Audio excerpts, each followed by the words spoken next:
Welcome to the Long Take Review, where four college professors talk film, providing insight, not assigning homework. I'm your host, Jen Bankard, and I'm here with three ambitious cardinals. First, he's supposed to be invisible, but God has nevertheless given him eyes and ears. It's PT McNiff. How's it going, PT? I'd say this is a pretty fair vision of hell. I'm doing well, Jen. How are you? Doing great. So ready to get into this. And he wants to be clear that he will not be compromising his principles. It's Greg Cass. How's it going, Greg? Get your hands off my lobby boy! Get your hands off my Pope! Oh, that's perfect. I'm good, Jen. I stand by what I just said. And last but not least, he's wondering if he could have a word in private. It's Antonio Elefano. How are you doing, Antonio? Don't be blasphemous, PT. Hell arrives tomorrow when we bring in the Cardinals. Hey. Perfect. Wow, I don't know if we've ever had like interactive opening bits. No, I like it. Nice. I like it. It's advanced.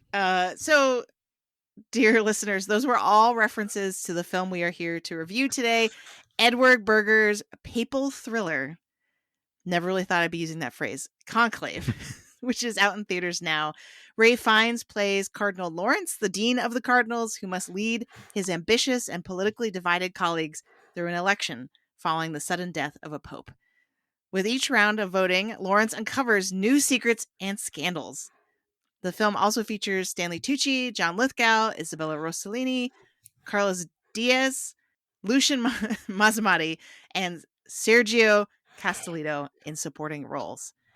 So if you're an Oscar junkie like me, you'll remember that Edward Berger won a bunch of Oscars for All Quiet on the Western Front, 4 to be specific.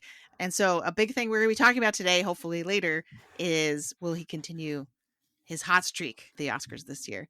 If you're listening to us for the first time, we will have a spoiler-free section designed for those who have not yet seen the film. And then with a very clear alert, we will shift into spoiler mode for the rest of the show. And just in case you're trying to keep tabs on where this film is going to be on streaming, it is a Focus Features film. I realize that we've kind of fallen behind. I had stopped doing this for a little while, but people, I think, want to know. So it will be on Peacock eventually, but I wouldn't wait around for the white smoke because I feel like this is gonna stay in theaters for quite a while. But PT, if listeners want to write our name on a ballot after listening to this episode, what can they do? Well, they could write their name on a little piece of paper, walk up to the front of a room, say a little incantation, place the piece of paper on top of a jar, have the jar lifted up, the paper dropped into it, someone else will take it out, look at it, thread a needle a thread through it, and then hang it in a little display. Or they can follow the Long Take Review wherever they get their podcasts. We host the feed on Jen's Substack at thelongtake.substack.com, but you can also find us on Spotify, Apple Podcasts, Overcast, YouTube, and many more. Wherever you get podcasts, you can find us and subscribe. You can also follow us on Instagram and Threads at The Long Take Review.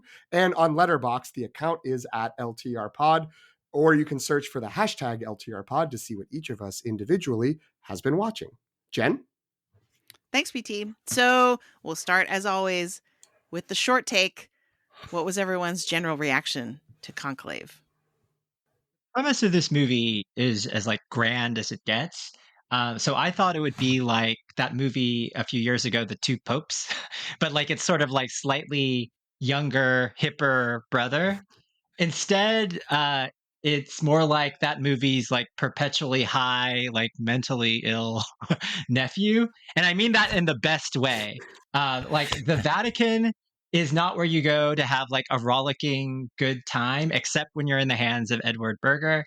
It was thrilling and it was funny. It was shocking. I think it probably leans too far into its easy pleasures to be a Best Picture frontrunner, but I'd be shocked if it weren't a nominee, and I think it deserves to be. What do you all think? I'm in agreement with everything Antonio said. I also was a little worried, even though I'd heard everything that people had said. Greg had read the book. People had seen screenings at the festivals. It was like, this movie's going to be fun and it's going to be kind of weird and wacky, and it's going to have this vibe that you're not expecting. And I still didn't expect it, even though I was warned. But it was a really good time. The theater was rollicking when Antonio and I saw it together at a pre-screening at USC, as referenced in an earlier episode. So it was a really good time. Feels like a crowd pleaser, except for the possibility that there'll be people who are very mad about the content of it, which we can get into. But if you can take a little bit of satirical nudging at your holy religious institutions and the people, more importantly, the people who make up them, then I think you can have a great time with this movie. Greg, how about you? I actually had down that this was the two popes' mentally ill nephew, and Antonio stole my line. So, I got nothing left in my notes. No, I really thought you were going for a young pope joke too, which I don't think any of us watched, but is also something about a pope in recent memory. Yes. So I love to read a book when I know the movie is coming, and then get to turn up my nose and be like, it's not like the book, and I know better.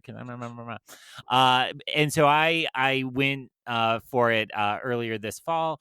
And I will just say, if people are curious, I'll get into details later. But it's a pretty straight adaptation. There's not a lot. There's details around the edges they changed. But actually, after a recent recording, I made Jen take off her headphones and talk to Antonio and PT to be like, wait. Did they do this one? And did they do this one? And did they do this one? And when I knew all the kind of twists and turns were in the movie, I knew we were in for just like a wild time. And so while I agree with what both of you said, I will say the reason that I will accept all of that craziness is because it's rooted in these like really wonderfully drawn performances. I don't think there's a bad actor in this film. I thought they all were, upping each other's games. And even if Isabella Rossellini only gets to make photocopies and then curtsy, you're like, dang, she curtsied so well. And look at the way she collated those. And so it really, it is I think if this had just been a bunch of no names, I wouldn't feel as positive about it. But the fact that I read the book and I could be like, oh, a Canadian, oh, I bet that's Lithgow, and an Italian, I bet that's Stanley Tucci, and then all of those roles were just really fit to these actors, and especially Ray Fiennes, who I do think, I know we already Oscar ferried, and I believe we put him into the Best Actor category, but we did not award him Best Actor, right? And Tony and I were talking about this. I mean, whatever. It's a long-term project, the Oscar Ferry flashback. I think we need Oscar Ferry flashback at some point for us to go back and like make corrections to the corrections. And one of the ones Antonio and I were talking about is, why did we leave that without Ray Fiennes winning for Grand Budapest Hotel? That was crazy. So we'll talk more about it later, but I think he is undervalued. And, the fact that he's running around doing so many good things in this film. And I had moments where I was like, oh, where has he been for so many years? And I was like, oh, right, Voldemort. Like, that's where he disappeared to for a while, and then is back and doing fine work. And he always elevates whatever he's in. So I look forward to talking Oscars Watch about this. But Jen, I think of the four of us, you're the most devoutly Catholic. So what did you think about this movie? Greg's joking. For those of you who don't know. So, I'm not going to repeat. She just genuflected before she started talking. Go ahead. So I'm not going to repeat everything everyone else just said, because that's bad podcasting. So I'll just simply co-sign everything everyone else has said, and then add that I actually feel like, despite it being a really indulgent, pulpy thriller and having these moments of complete absurdity in it, I actually feel like this movie was a lot smarter than I was expecting it to be. And that's mostly through the visual language, because I feel like there was a lot of thematic details for me to kind of pick up on as I was watching. And so to me, it's the best of both worlds, because on the one hand, I'm enjoying the deliciousness of all the like catty drama between these characters, and the salaciousness of the reveals and the twists, and like, oh no, what's like that moment when some kind of big revelation is coming or some shoe is going to drop in a couple minutes. There's so many of those moments in this movie where you're like, oh, I think something's coming, right? And you get really excited. So that was just like pure joy. But I also feel like the cinematography and the production design in this are absolutely amazing and really lend value, like add value to the storytelling. I think my Letterboxd review was, Berger presents all the sort of paraphernalia of the Catholic Church as if he's world building Dune, like Denis Villeneuve does. And if you know me at all, you know I love some good world building. So I just love the visual presentation of this and how it really was kind of like both showing reverence for, but also showing how alien and strange sort of the aesthetic of the Catholic Church is and the culture of it and how it has all these like weird rituals. You'll hear a lot of people make the joke that Catholicism is the branch of Christianity that has all the smells and bells. And I feel like this movie turns that into like a visual feast. All right, so recommendation algorithm. It sounds like we're all very positive about this movie, but the recommendation algorithm acknowledges that not every film is for everyone. Is everyone going to like this movie? What do we think? I think there are going to be people who are very religious, obviously, particularly of the Catholic faith. But even if you are the kind of Christian who is like always have your radar up for like they're coming to attack the Christians, and you're not so much that kind of Christian that you don't think Catholics count as Christians, then I think you may not be able to enjoy this. Like there is maybe a little too much. I don't want to say disrespect because I don't think it's disrespectful, but it's too much about how this holy institution that's supposed to be of God and of God's will is really just men kind of messing around, being catty to each other. And like, that's sort of the setup of the whole thing is like, they are trying to like find the inspiration allegedly of like this divine choice of who is going to lead this institution, but really it's all just politicking and elbowing and like who's going to do like what people want. And it's very worldly and very earthly, and I think that for a lot of people that's part of what makes it great. But there are some people who probably should still watch it and wrestle with that idea, but will be very upset and offended. And so I do feel like the people who will be the most upset by this movie are those who never watch it and just hear about it and they like bang drums about like how terrible it is for a while. But yeah, I mean, I would say I would actually recommend that they do go see it if they are worried about that, but recognize that they likely will not want to and may not have a good time once they're there. Previous episode, I'd mentioned that my parents asked me, should I see Conclave? And out of just sheer respect for the podcast, I was like, yes. You should go see it, and they still haven't, but they're going. It's on their agenda. I think they're going to see it. I was hoping that they had seen it before today. The thing is like my parents are both very devout Catholics, but they also love thrillers. Like it's their favorite genre of movie, and so so it's going to be quite the battle to see what ultimately wins out there. Their love of thrill, because this is such a thrilling movie, or if they're going to come away being offended. And I think that part of it is going to come with like the messaging of the movie, and the sort of weaponizing of like the movie. And if that happens before they get to the theater, that's why I'm hoping they'll see it soon. I want to push them to it soon before they see like a Facebook post warning them about it. What do you think, Greg?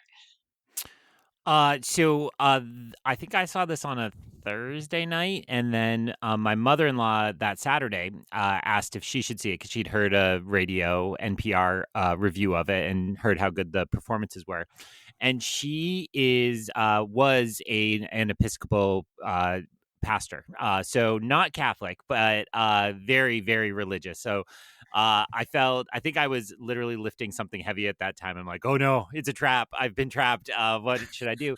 And I told her, I was like, it's a lot sillier than you think it is, but it's really good. And so then they went the next morning. She and her husband went the next morning. and I saw them again at the beginning of this week, and they loved it. So that really kind of changed my attitude. That like maybe I mean, again, they are not Catholic, but they are deeply respectful of the church, and I do think there is a sweet spot there of people. There are probably people who are more like us, who are a bit more secular in our lives, but are fascinated by the ritual and the kind of trappings of this. Jen has a joke coming up about a book / movie that also deals with the papal election, and that's where I learned like the white smoke and the black smoke and all those things. So, I felt like I was excited about that. Actually, wait. Is that Da Vinci Code or is that Angels and Demons? It's one of the Dan Brown books. I can't remember. I actually forgot that those were two different movies. Yeah, I think it's Angels and Demons. I think is the one. I think you're right. Yeah. I will say to Greg's mention of the smoke and the pomp and circumstance of the ceremony of it all. We are recording on Friday, November 1st. I don't know when this episode comes out. To speak to the recommendation algorithm, the way that things go in the next few days in America may change how excited people will be to watch a movie that's basically about an election, discussing like, well, what do we do if we have like deeply held principles and there's someone that we can maybe support, but we don't know if we can fully support it. It's sort of a compromise. It's the lesser of two evils. Like, what do we do about that? And how do we handle it? That may be a like debilitating slog in a few days and in a week for folks. So if I don't know when this drops, if it drops and we don't know what happens yet, why don't you run out and see this while you can still enjoy it for sure? Well, I think that means I have to get this out as fast as possible, right? Yeah. Like, challenge accepted. I will stay up all night to edit this episode. No, it's fine. Nothing else is going on this weekend. It's very chill. It's very normal.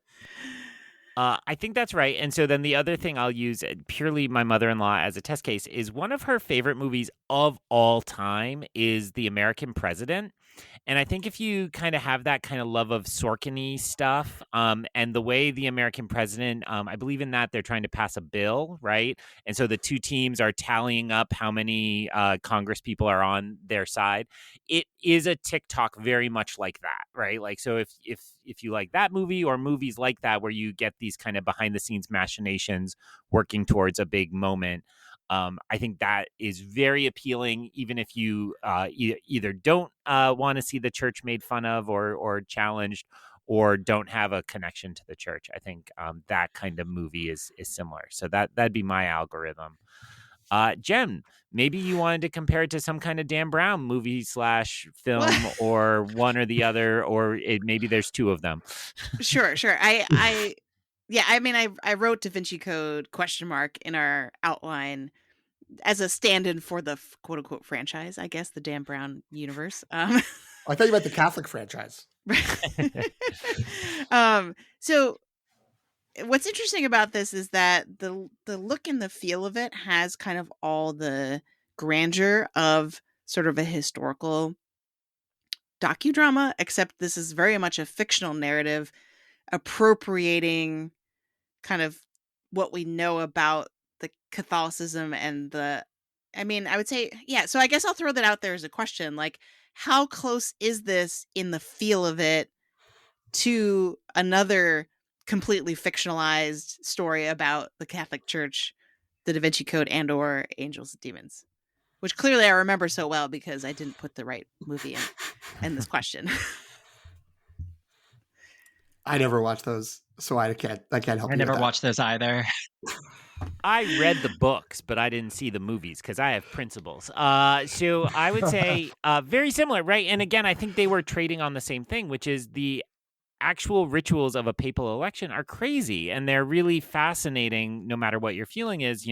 Even in the most cynical take, this is an extremely powerful position and one that shapes, a huge portion of the world's population. And so those are important, even if you don't have any kind of system of beliefs related to that.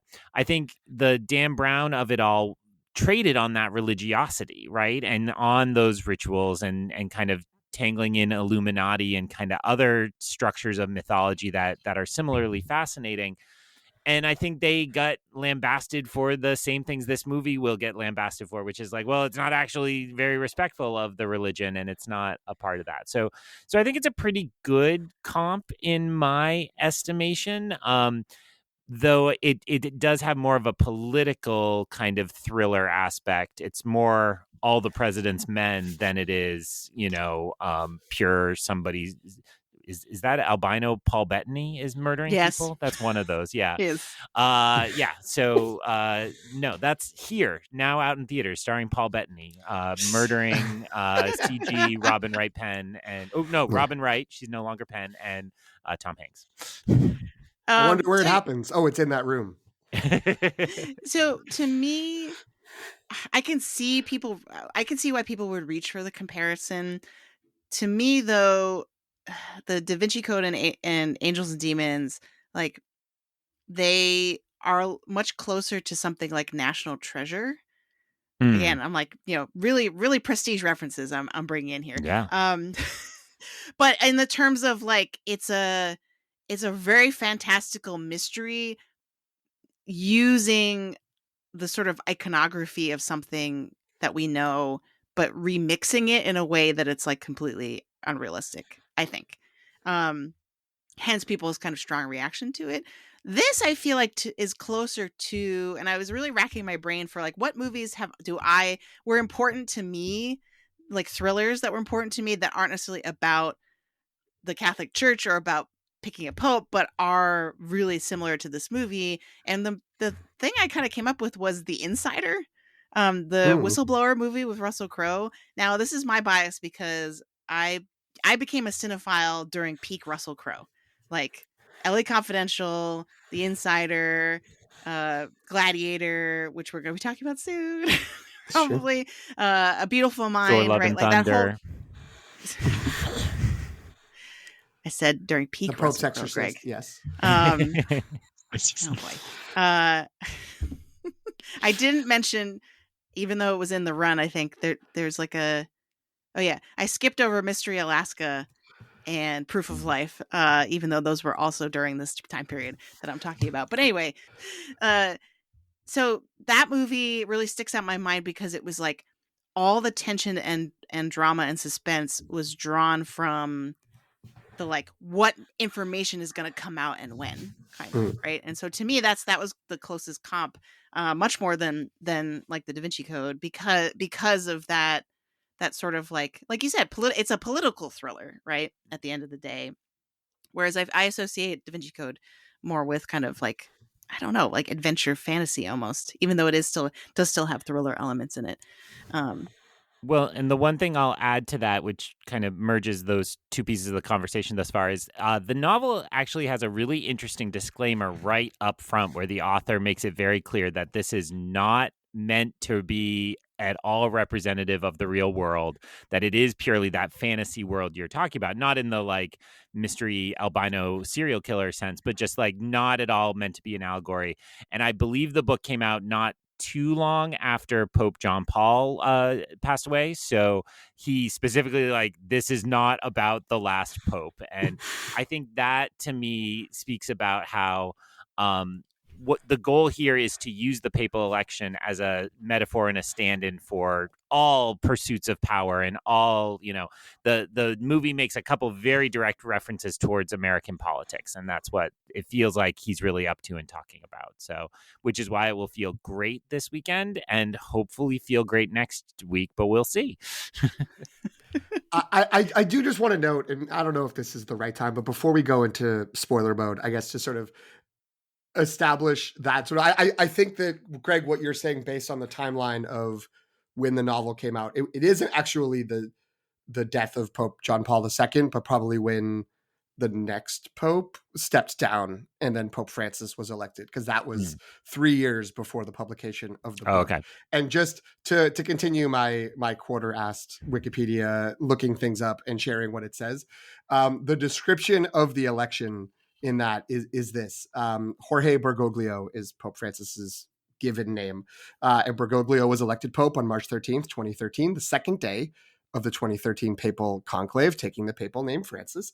Francis was elected on the fifth ballot of the conclave. Cardinal Christoph Schonborn later said that Bergoglio was elected following two supernatural signs, one in the conclave and hence confidential, and a Latin American couple, friends of Schonborn at Vatican City, who whispered Bergoglio's name in the elector's ear. Schonborn confirmed if these people say Bergoglio, that's an indication of the Holy Spirit. So that's real. That's an actual window into the process and how like these signs are read. And so it's interesting thinking about that as the like news of, and we're electing a new pope.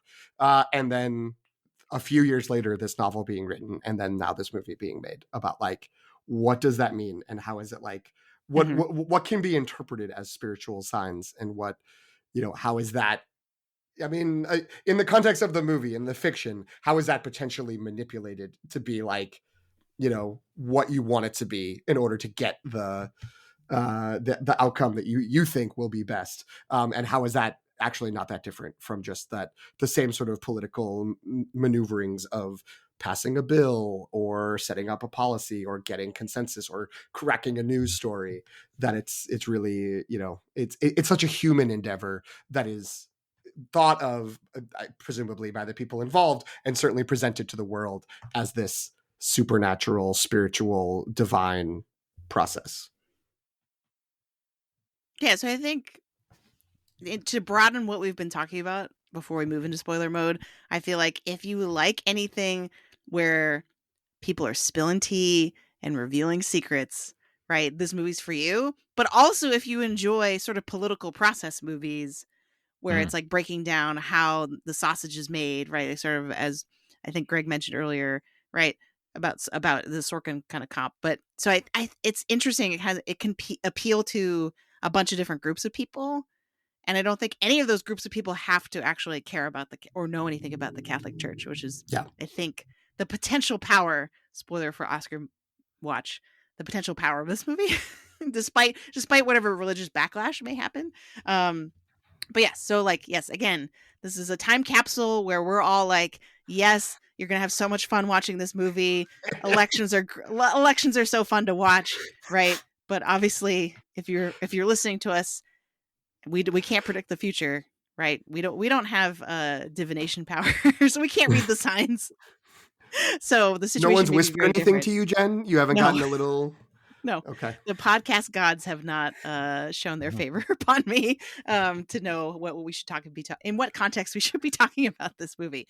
But that said, I think we're more than ready to go into spoiler mode. So if you've not seen Conclave, and boy, there's a lot to spoil in this movie. It's a big one. There's multiple twists, multiple reveals that you're not going to see coming. So if you at all want to spare yourself from spoilers, please go watch the movie. Have a great time. As we've said, you probably will. Come back, rejoin us for the rest of the conversation.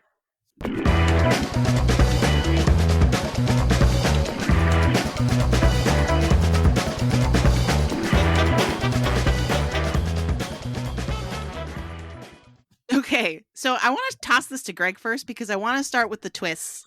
I'm going to go straight for the jugular. You mentioned that the book has 3 big twists that are also in the movie. Yes. What are those? So I would say, to me, the 3 I remembered most strongly from the book that I like had to confirm. Number 1, the hidden stuff in the bed, which is, representative of the larger conspiracy that there's financial bribery going on to elect John Lithgow. 2 is the bomb. And I was positive they were going to use the bomb as the end of the movie. I was like, they're just going to do the bomb.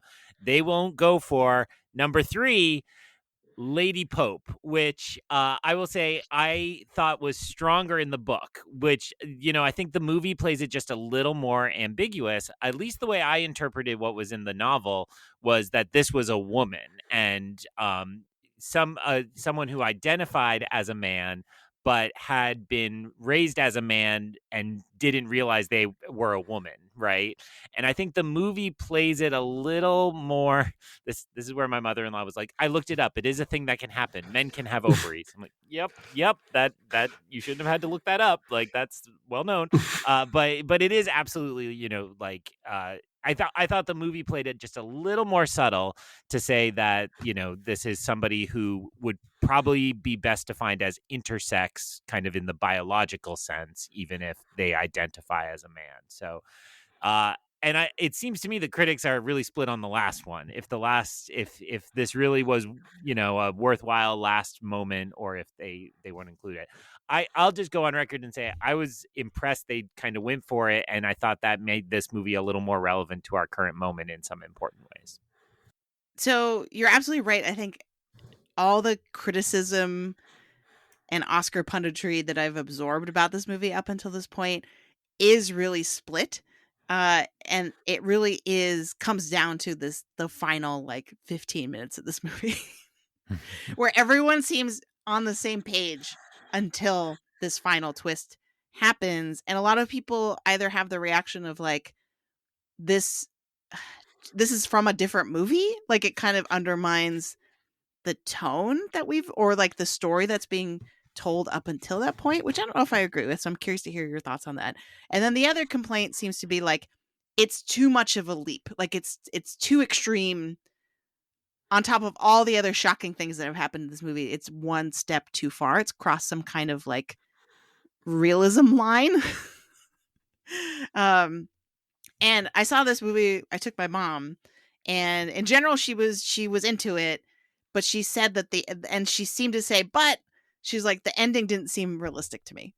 We didn't really get too in depth about why, but like, so that is a valid reaction that is happening out there. You know what I mean? Like not just critics, that it's like, huh? Like, well, this movie takes a hard turn to a different direction. What do you think about that? Do you agree with that? In the moment, I will say, like when I watched it, Antonio knows this because we left, I was like, I don't know if that part worked, but the more I sat with it, the more I was like, I actually think it fits really well. I actually was like, no, you know what? Like, this is something that I think is set up in many ways by the sort of places that part of why the sort of machinations of the plot and the revelations work so well in this movie is it's like all these little seeds are planted about like, oh, there's this, there's a few like, you know, red herrings that are just like, I spent the first like 2/3 of the movie being like the Pope was murdered. When are they going to find out the Pope was murdered? But does not happen. That's not what he just died. He was old. And so like it takes a little while to pay off some of those. And I do think this sort of question of like a question of gender basically, and like who's included and who isn't and who should be a part of it. And, you know, it's I think an understandable extension from the sort of most regressive and conservative in the, you know, all the ways, I guess, candidate is the like, you know, we need an Italian Pope. We got to go old school. We have to get rid of Vatican II, Latin masses. Let's go. Like we're going backwards. That it's very like we need to retreat. And then there's the people who are like, no, we have to keep pushing forward and be progressive. And like the in many ways, the final frontier of the structures of the Catholic Church are like letting women in. And so like that being the end result are, you know, I think does actually make sense. To Greg's point, I don't know how effectively it was executed. Like maybe it needed like a little bit more time to sit with it, and maybe, or like some way of getting across the information that didn't feel like I got this medical report and like someone reads like the news from an email and then goes in and then there's like a speech and the speech is very nice, but it isn't necessarily clear. Like you have to sort of unpack the intentions of the character and sort of their perception to the reality. And so I do think it's going to trip people up. And again, I say that because I felt a little tripped up at first, but the more I thought about it, the more I liked it. But I do understand that there will be people who, for many reasons, both sort of good faith and I'm sure there's people who also in bad faith will be upset about that in particular after being on board with everything else up to that point. Antonio, what did you think? I think that for me, like the best twists are ones that are rooted in something that's sort of organically in the movie that you can connect later on once the twist is revealed.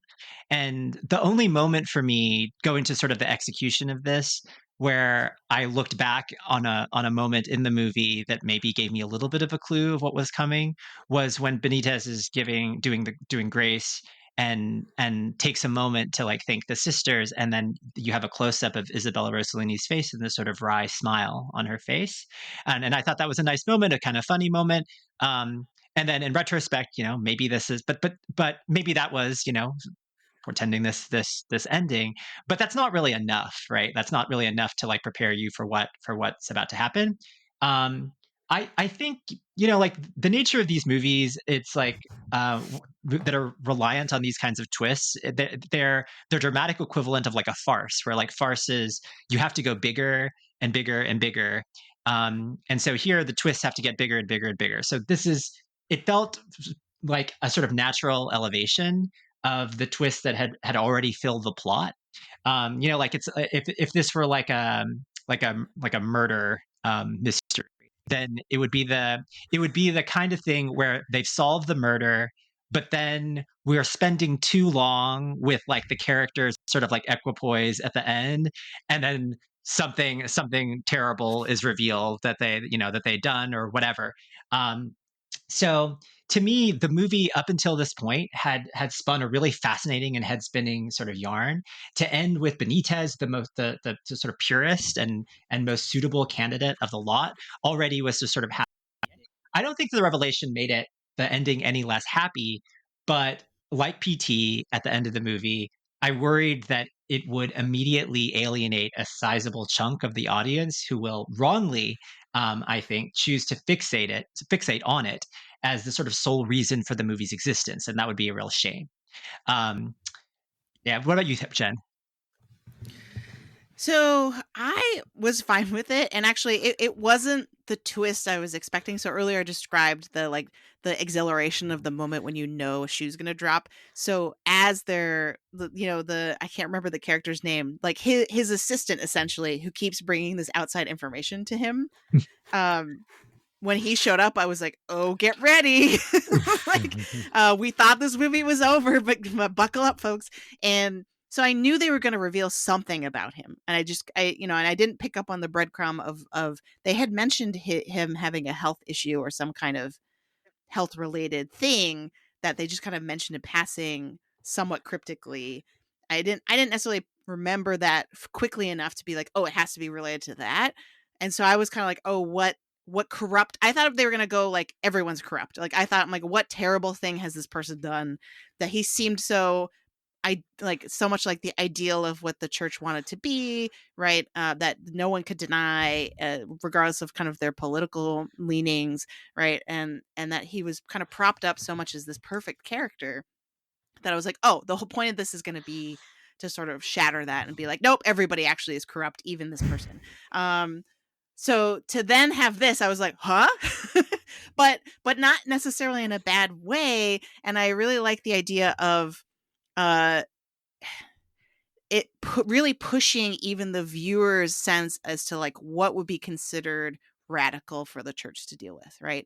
And I think that's the extreme it's trying to go to. I do agree that people are probably going to misinterpret this as like this all of this was to push a kind of a political agenda in this sense, right? To be like, well, shouldn't we be more accepting of intersex people? I actually think that discourse is going to get way more complicated because I've already heard multiple critics kind of misinterpret not just what is happening, like what is Benitez's situation, genetically and kind of gender identification wise, because I think, for example, like Mike and Oscar, they were sort of like, aren't people going to be really upset that this movie is sort of anti-transitioning to the gender that you're supposed to be?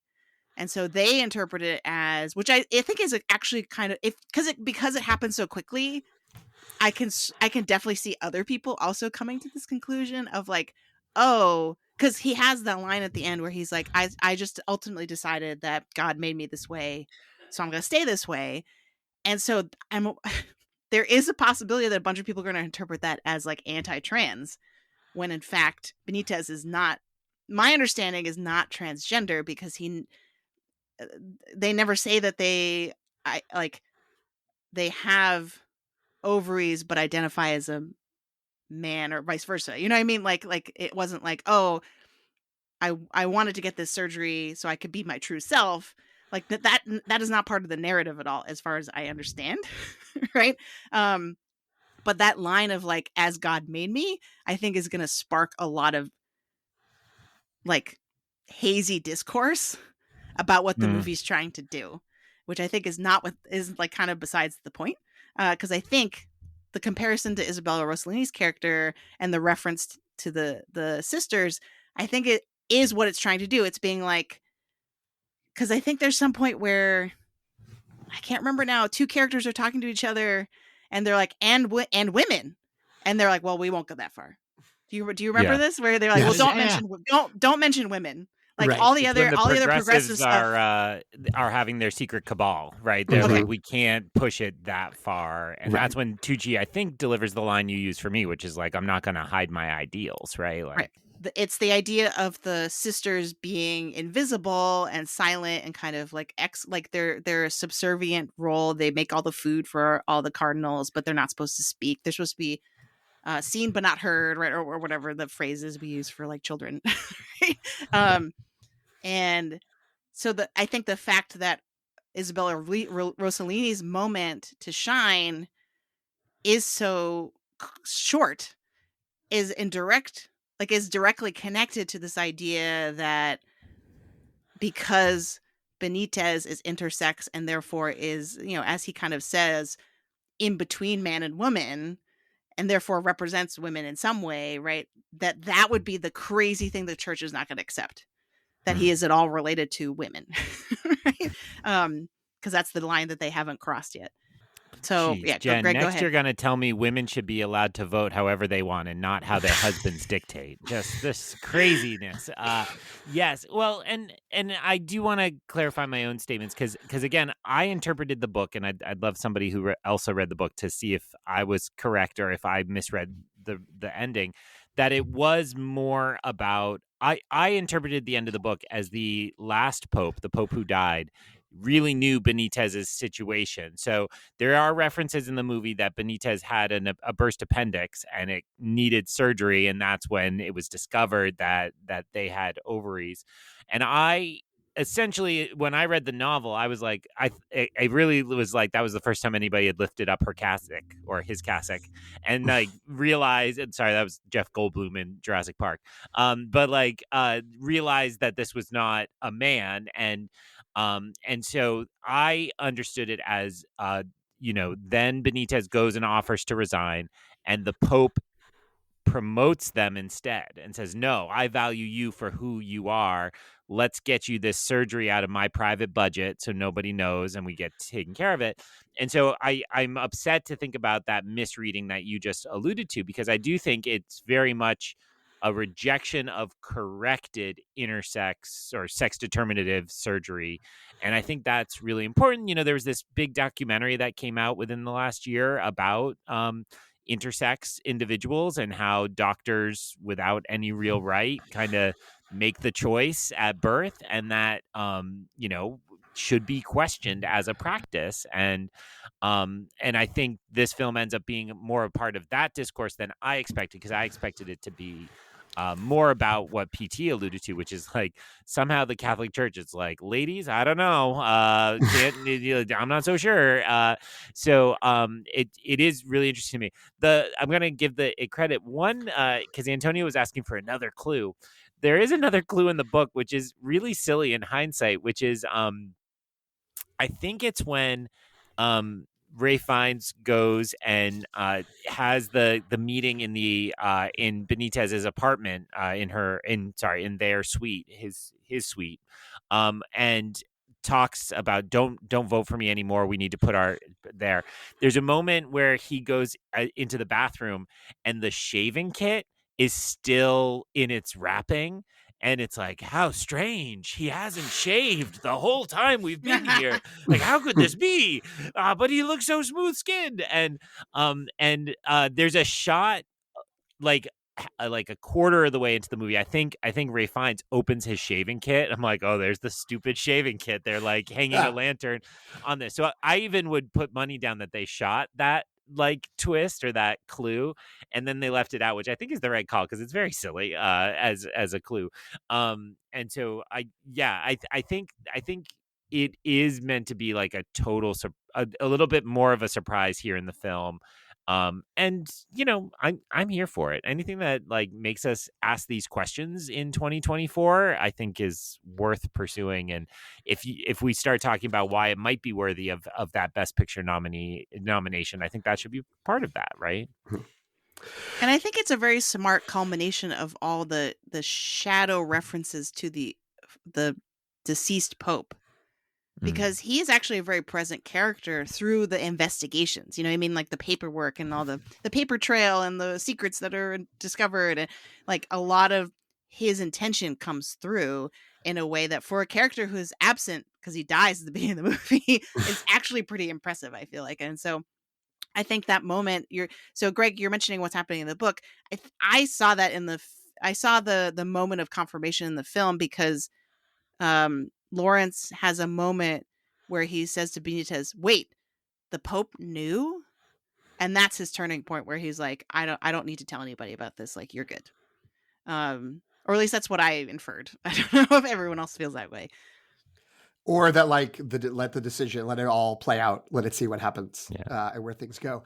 I'm glad in a weird way that the potentially sort of like not troublesome, but like awkward discourse you've seen has been sort of interpreting, maybe misinterpreting what happens from the perspective of like, oh, is this like offensive because it's not like a fair depiction of transitioning for trans people, and like not picking up on that this is someone who is intersex and therefore has a different path and a different policy. I have assumed that the problem is going to be people who look at it from the other way, which is like, oh, they want to make the Pope trans. Like that's the message that's out there. And maybe this is a weird walk, but something I've been thinking about is how a very different movie that is nothing like Conclave, but there was the book Ready Player One came out, and it was like, isn't this fun? Like, look at all these references to 80s movies and video games and just like nerd stuff from like 1975 to 1995,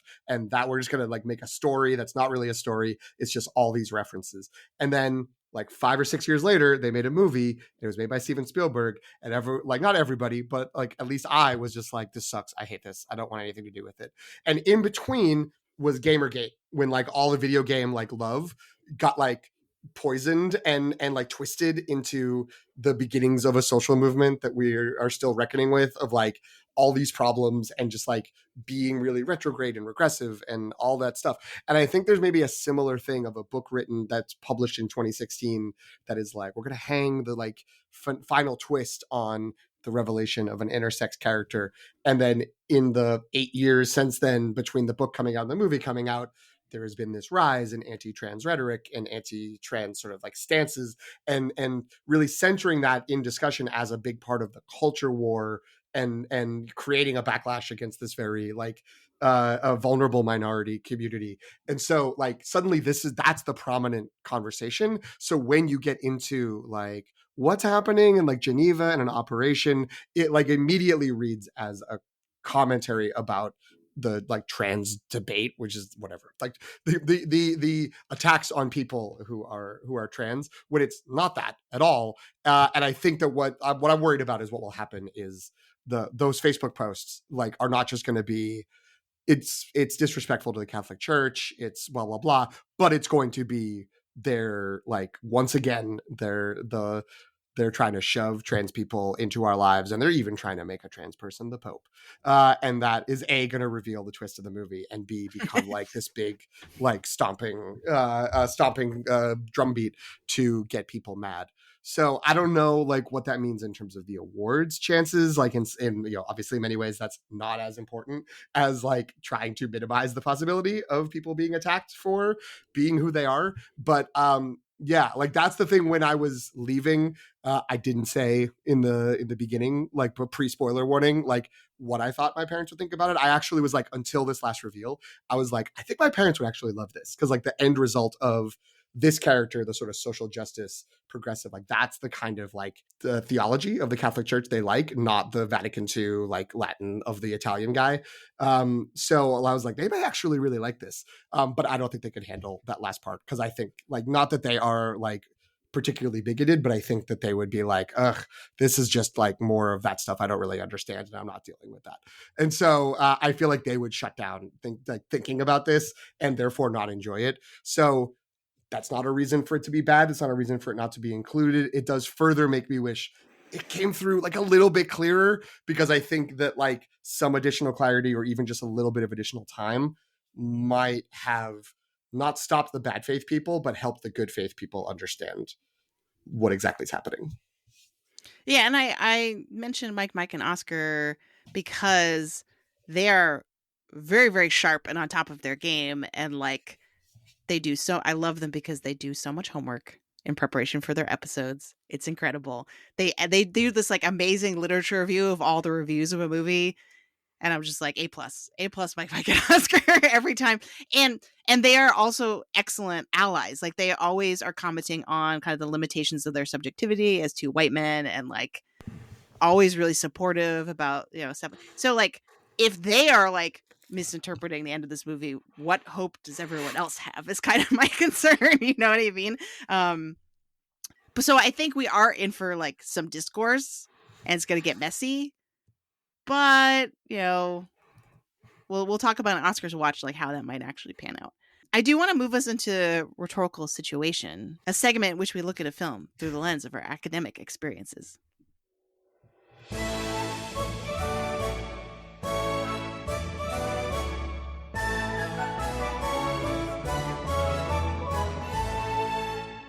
So all four of our regular co-hosts are writing professors, so we like to have this section of the episode dedicated to making connections to our experience as scholars and teachers. In the teaching of writing, the rhetorical situation refers to any contextual factors that influence composing and interpretation.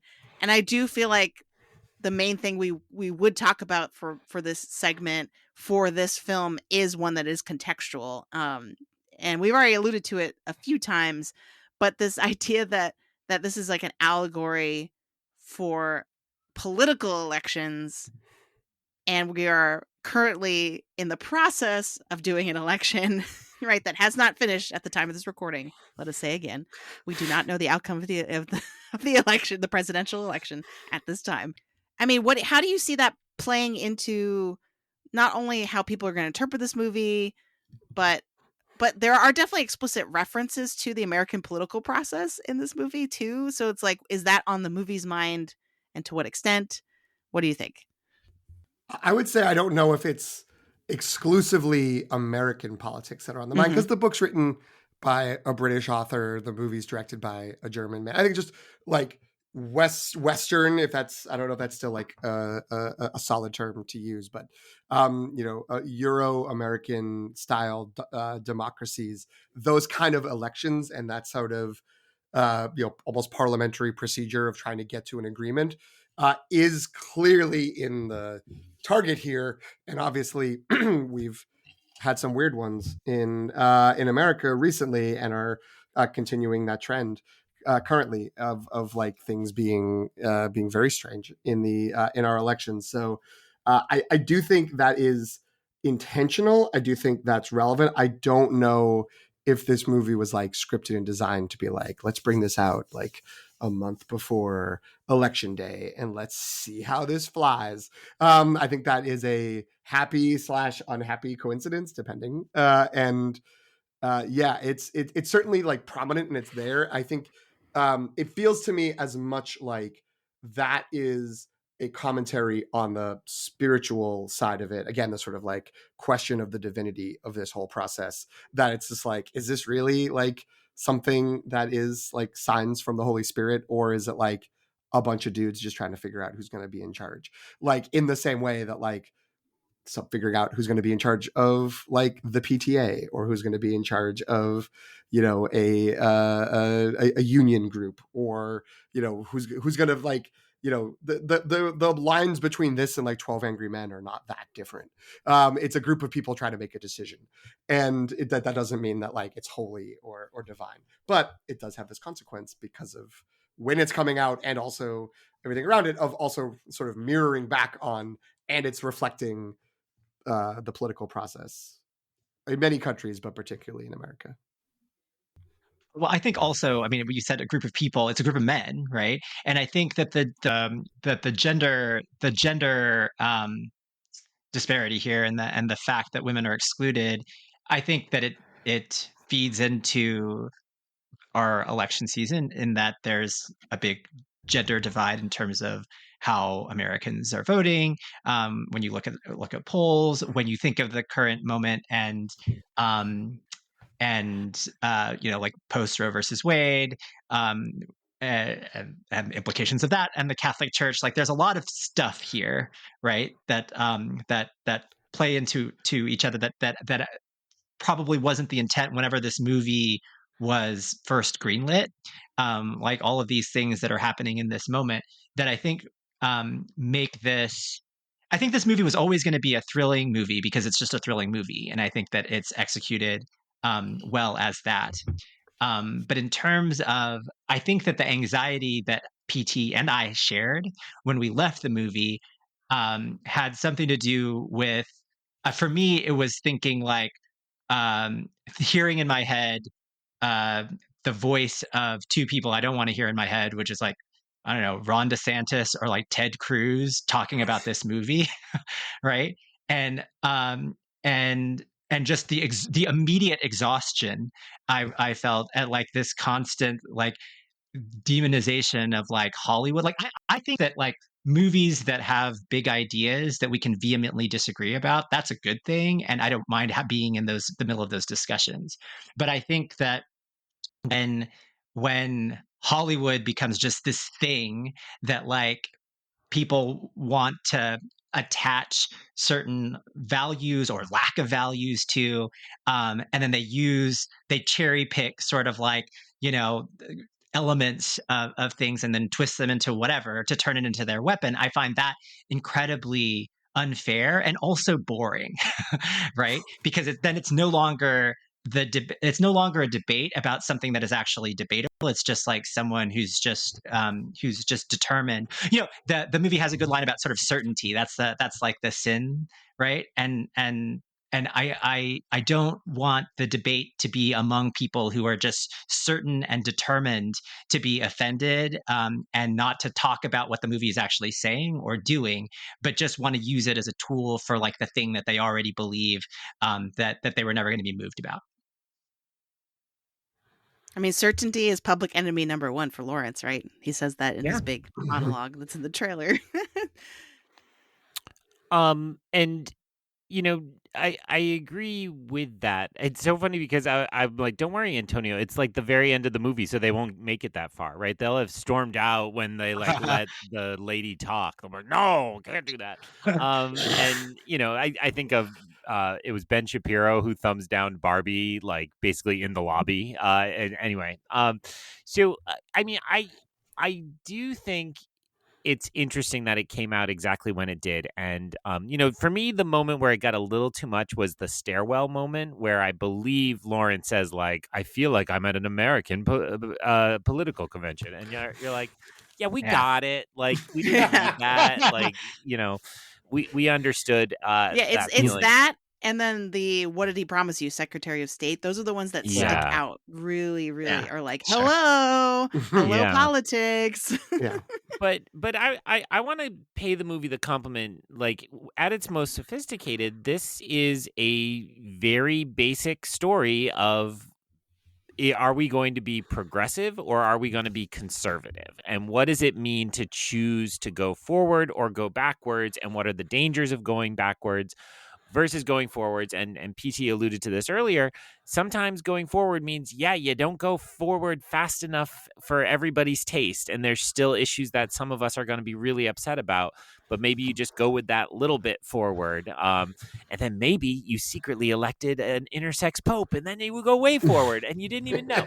And so I do think, to me, those moments aside, this was about the central conflict of our times, and that's been true since before Trump and before Brexit. But this kind of core question of, where is our society going? Are we going to continue to let the baby boomer generation dominate and their politics dominate? Or are we finally going to let maybe Gen X get a president in here? Or now let's skip them and go right to the millennials.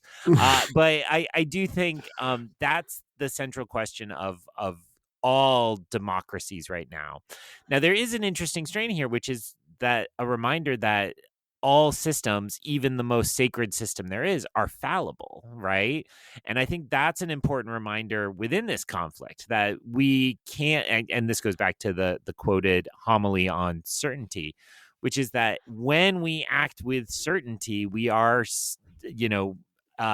liable to be manipulated and liable to be, pushed in ways we don't believe to be true. And that's when corruption can get in. But when we act with purity and, embracing that uncertainty and being open to what's around us, I think that is like this animating feature of democracy that, yes, even good old lefty liberals like myself forget, right? And we get locked in step 2 and say, cancel that guy. He made that mistake one time.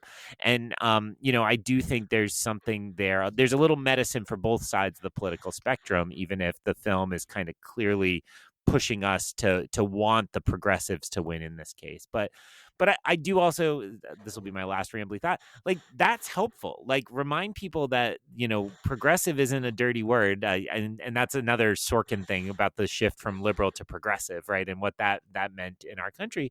But the idea that progressive means being responsive and being aware and being open to change and lacking that certainty. I think that's a really important message, that if this were like, who's going to win the American election, or which, nominee will the Democrats choose behind the scenes of this fake convention, I think all of that would have gotten lost, because people would be like, I don't like Democrats, or I don't like, but because it's this kind of alien, and we haven't nearly talked enough about how crazy cool all the visuals are, but there's all these moments that remind you how strange this is.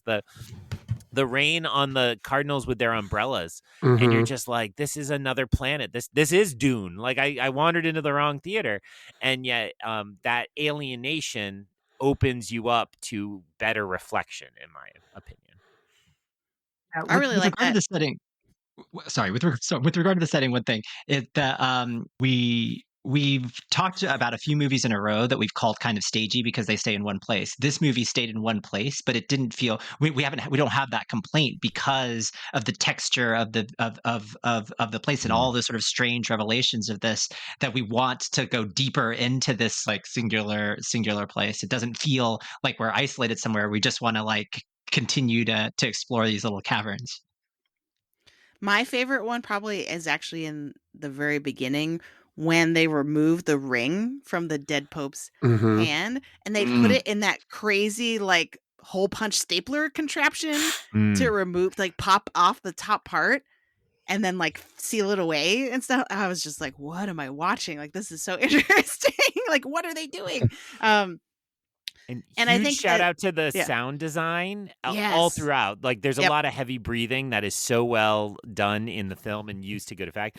But in that moment you just talked about, Jen, there's like a good like bone crack right as they're Yeah. pulling the ring off. And I was just like, it was that instant like repulsion, but also like, yeah, like that's so cool. Like, yeah, it was so cool. But finish your real point while I think some more about dead fingers.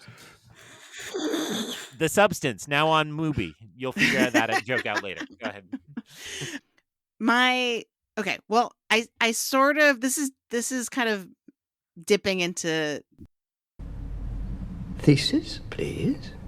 but part of me wants to be like, but it's not about any of the things you just said. It's not about the politics, even though it is. Like, it's not about the power and the greed.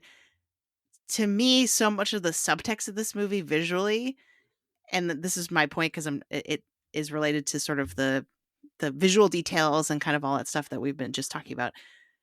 To me, what kept coming up over and over again was this idea of sealing yourself off from the world, and the kind of like hermetic seal that the conclave tries to have. And like, let's not forget the title of the movie is Conclave. A conclave, in addition to referring to this very specific Catholic organization, right? Like this group of people, is also like the word for a secret meeting that no one else knows about, right? And so I think, to me, the movie, for everything from like the way that they seal off the dead pope's room, and then that seal is broken, and the way that like they try to like do construction on the ceiling of the room, the election room, like that cathedral hall, to try to seal off the outside world. And then there's that beautiful moment where, after the bomb has broken that ceiling, that all of the cardinals are sitting around doing that I think it might even be the last ballot voting. But they, again, the sound design, they hear the birds and the din of the outside world, right? And then like the whole internal crisis, which he doesn't handle very well, to be honest, that Lawrence has, is like the sequestering thing, where he's like, well, we have to keep all this information from all the other cardinals. And then like 5 minutes later, he will break that that rule that he sets for himself, you know. But tell me that, like, tell me more. Like he wants the information, but he doesn't want the information. He's struggling about how much to act on the information that he's not supposed to have. How much does the seal around this group of people in this electoral process, how much does that matter? And I think that actually maybe the more powerful takeaway in terms of the allegory for that is, we can't decide what we stand for in a vacuum, right? We have to take into consideration, this sort of goes to what Greg was saying about progressive being responsive, right? Like, we have to respond to the outside world. We can't pretend it doesn't exist and kind of cover our ears and cover our eyes. So that, to me, was the smartest thing about this movie, is that there was no speech, no monologue about like, well, we can't just close our eyes to the rest of the world. There's outside, like, the visual and the visuals and the sound are constantly toying with this idea of like, you know, even the hotel, the Pope Hotel, which we haven't even talked about, like the fact that it's supposed to be that they all have this like locked key card. They go in their room, they can't see anything, curtains are closed, it's so dark, right? But then he can hear everything in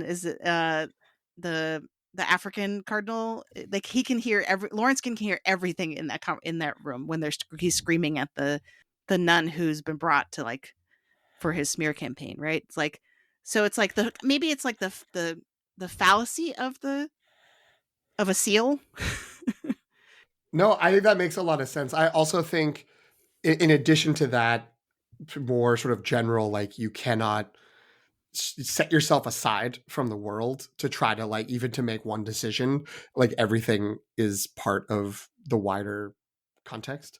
We all exist in a context that there's also the specificity of the church as the institution trying to maintain its own existence as an institution without necessarily like thinking about the wider world. And that's part of the big debate, is we need to go back. We have to go back to, you know, the conservative slash regressive side versus the liberal progressive side of the debate, is going back into more of this, like, the ornate, you know, all the stuff that's around, you know, looking up at the ceiling, and all the artwork and all this ornate building, and the, you know, these things that feel a little like weird and alien, but are also, I don't know. I mean, I've been to the Vatican. Like, there's a lot of I've seen some of those places. It's like, I mean, I know they couldn't film in them, surprisingly. They had to recreate them, but it's like, yeah, this is like not fantastical, even though it feels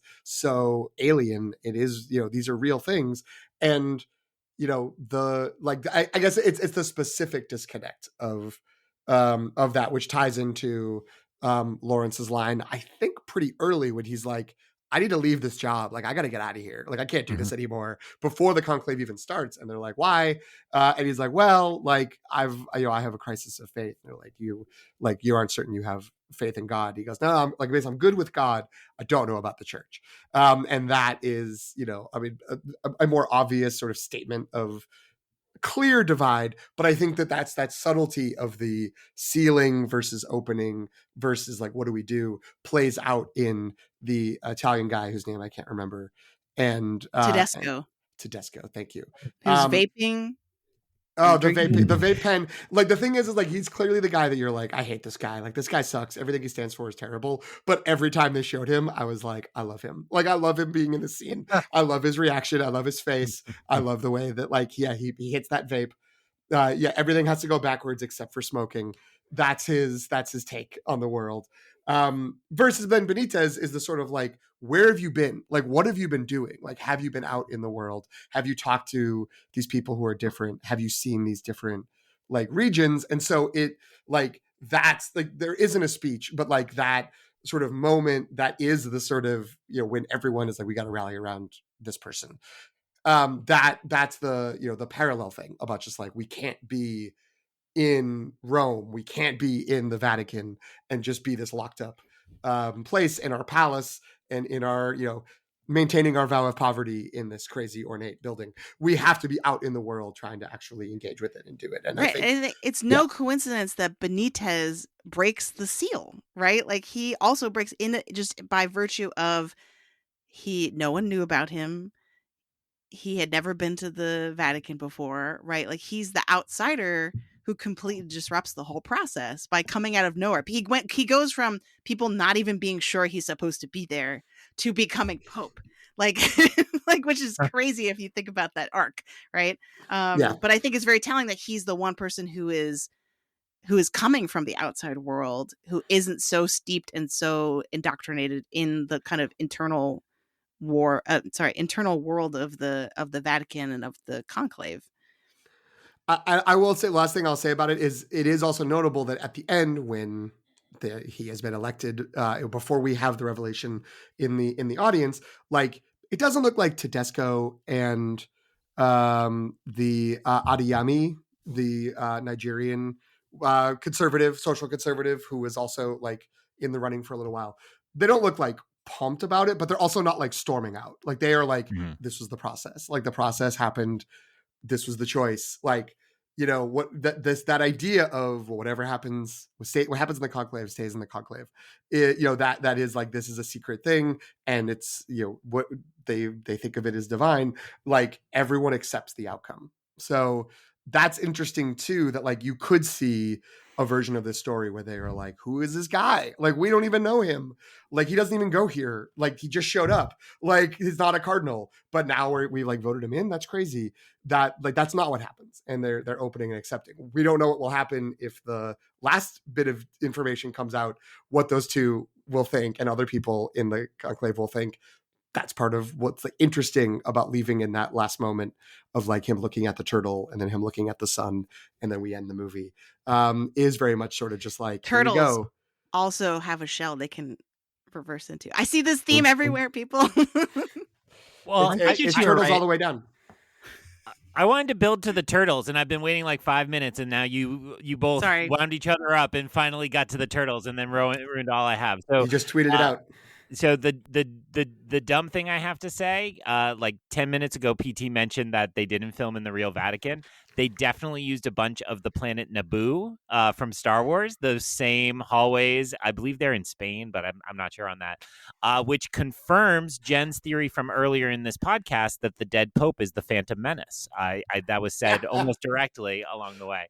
So the smarter thing I want to say is I think everything you both just said is very true. And the way I always differentiate between the American political parties, which are not always perfect at being conservative and liberal, but the conservative and progressive, I was always told, think of it as conservatives govern the way they think the world should be, and progressives govern the way the world is. And I think that's the core tension in what you're describing is Lawrence makes the decision, I need to govern as the world is. And then that becomes the thesis of Benitez's monologue is essentially, as you both pointed out, get out of here. There's a real world out there. Govern how that world is. So Antonio had a good point to make as well.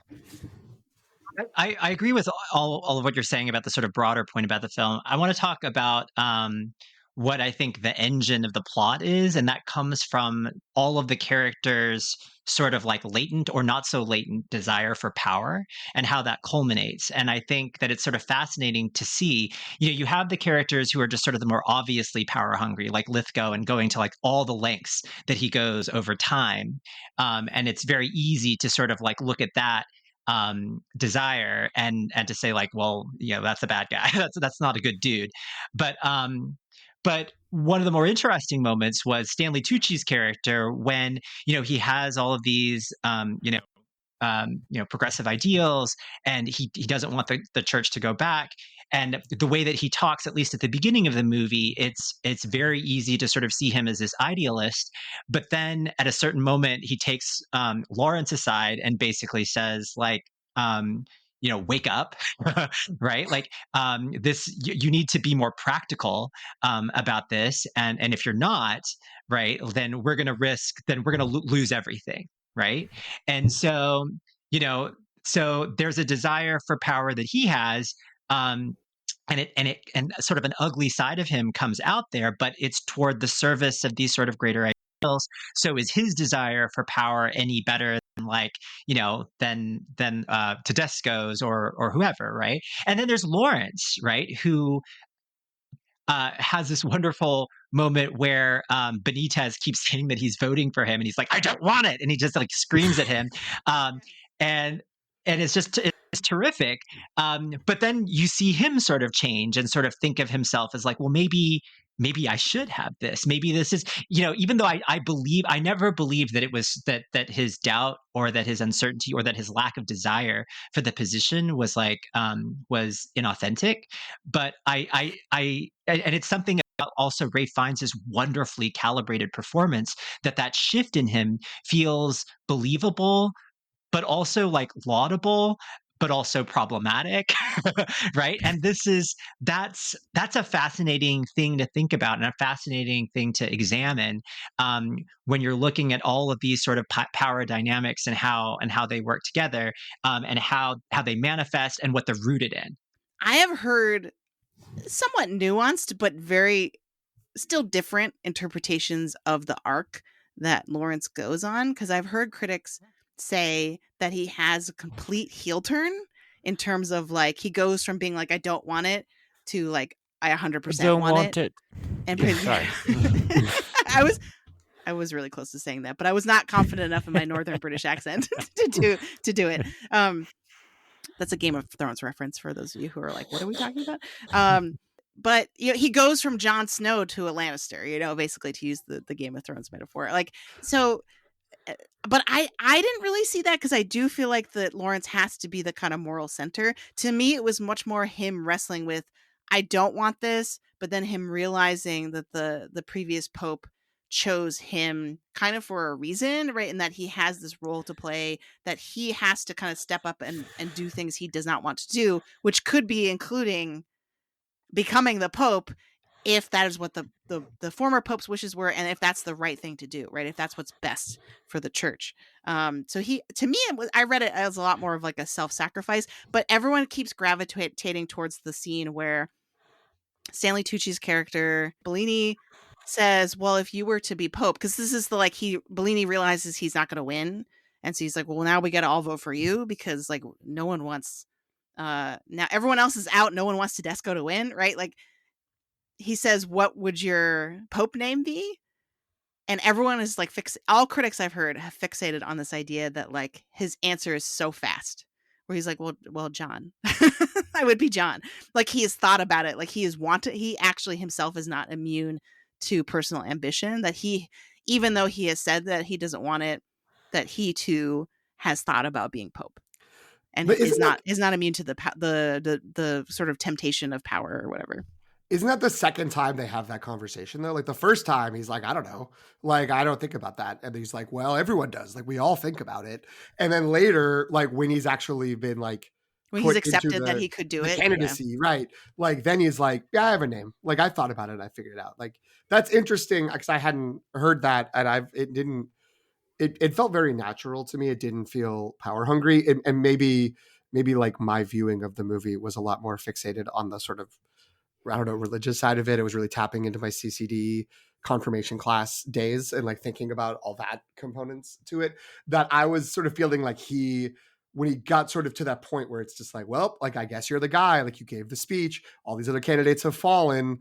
Like, what are we going to do? It's got to be you. That he was sort of waiting, like when he's sitting there and he doesn't like write his name at first, like it's like the fourth vote, I think. And he's sitting there and he's sort of it's like he's waiting for a sign. He's waiting for something divine to come. And then he's like, it doesn't happen. So he's like, I need to just embrace the uncertainty and embrace maybe like the fallibility, as I think, you know, we've already said, of like the whole process, and just be like, yeah, I guess I have to maybe step up and be the guy. To which God responds by blowing up the ceiling and throwing him to the ground, which is great. And I will just note that I didn't realize until after seeing the movie that I had not seen the trailer, because then Tony was like, I'm so bummed that they gave that away in the trailer. And I was like, I didn't know that. Like, and I went and watched the trailer later and was like, oh yeah, I never saw this. So that was there were two trailers. Total surprise. I don't think I saw anything beforehand. I think the teaser trailer did not include that scene. Okay. The one that originally came out, and then no trailer should have included that scene. I agree. Yeah. I agree. I was shocked even if it they was in don't there. give you the context of what it is, it's still an explosion. I hear that, although I will say that when I saw it in the theater a few days later, I saw the trailer in the theater a few days after seeing the movie. I was seeing Honora with Jasmine, and she was like, oh, okay. Like I could feel like she was into what was happening and the details of the trailer. And then that shot, she was like, I should have seen this movie. I should have gone with you. Like, so it worked as a hook of like, oh damn. Like this is like, it goes there. Okay. Like, right, you want to know this. why that's happening, right. And what is, sure. So I get it, but it also sucks. I don't want to lose the Pope name moment. In the novel, you're in the Pope's head. You're in Lawrence's head in that moment. And it is much more like, I guess I finally have to choose one. And he picks a name, I believe, that is symbolic of humility. And he's like, the name itself represents like, I don't want this, but I should take on this role. I feel called to do this, even though I shouldn't do this. So it probably plays a little different. I don't think you all misread how it plays in the film. It can read that way. But I think the lesson in the end is back to Jen's argument. The Phantom Menace was correct, right? The dead Pope said that that he was a manager. And I kept thinking, remember Michael Scott, regional manager of Dunder Mifflin, said his autobiography would be called Somehow I Manage, and him going like this on the cover. And I thought that's Lawrence. I'm like, oh, Lawrence is going to write Somehow I Manage. And so the turtle moment was that, right? Like I thought the turtle moment was, you know, the usual metaphor is herding cats, right? And it's like I herd the turtles, and all I do is I get them all in order. And I think knowing that herding animals is kind of always the metaphor of a shepherd, and you know the humble Christian symbology around that. So it all kind of, to me, just confirmed that he saw the moment where he might have to lead, but then realized, no, I just manage. I just make sure everything goes smoothly. And I think it is a triumph there where, you know, he looks over the rooftops and knows, you know, mission complete, mission accomplished. It might be that he redefines what shepherding is, because at the beginning, I feel like he uses shepherd in contrast to manager, right? He was like, I always thought I would be a shepherd, meaning like he has his own archdiocese. Okay, thank you. That he thinks that like that, because that's what he originally says at the very beginning of the movie. He's like, well, I'm actually planning to leave, or like he had asked to leave the Vatican and kind of quote unquote retire with his own archdiocese or something. You know what I mean? Like as dean. He wanted to step down as dean so he could just lead a quiet life. But he said, I'm not a shepherd. I'm not the shepherd. I'm the manager of the farm. Right. And so I think by the end of the movie, I think you're right, Greg. I think like he realizes, oh, I can be a shepherd by being a manager, right? Like that somehow his definitions of those terms change. I don't want to miss out on Oscars watch. So I feel like there's so much more we could talk about, which I think is a testament to this movie. But I do want to talk about Oscars watch.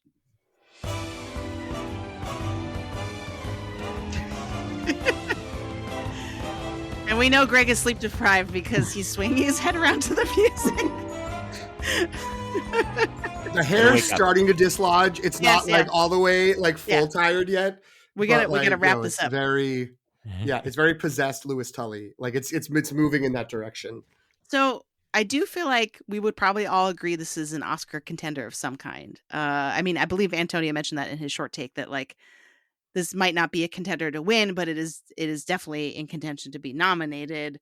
What do we think the floor for Conclave is in terms of Oscar nominations? What's the ceiling?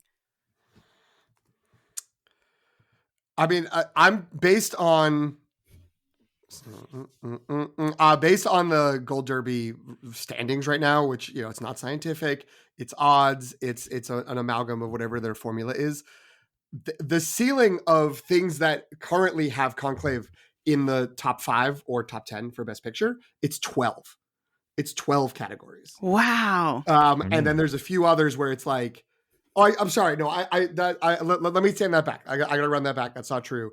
It's not 5 in the top. It's 12 that have odds. Some of them are on the outside looking in, but they're all like in the top 9 or 10. Mhm. It is 1, 2, 3, 4, 5, 6, 7 that are in the top 5 right now. So that's picture, director, actor, supporting actor, adapted screenplay, film editing, and score. We haven't talked about the score. Score was wonderful. A little repetitive, but also like perfect. Like everyone loved the Challenger score, but me. This was the Challenger score done right. And that's just maybe my like whatever. Something about the in the faceness of this score really worked for me. So it's those 7 categories that right now the ranking has in the top. In the top 5, and it's like the number 1 in 3 of them: actor, adapted screenplay, and score. And there's also supporting actress, cinematography, costume design, production design, and sound. For like, it's not in the 5 right now, but it's in the running. It's not 100-1 odds. It's somewhere, shorter odds than that. I had the ceiling at 11. I didn't have sound, and I had the floor at 7. So I think that I think it's hard to. I think director is always a difficult category to break into. I think it definitely could, um, but I was less sure about that. And supporting actress, I was less sure about that. But I really loved her. Um, I want to. I mentioned Ray Fiennes earlier, and we love Ray Fiennes on the show, and I want to point to one more thing about Ray Fiennes before we talk about like the other supporting actors in the film.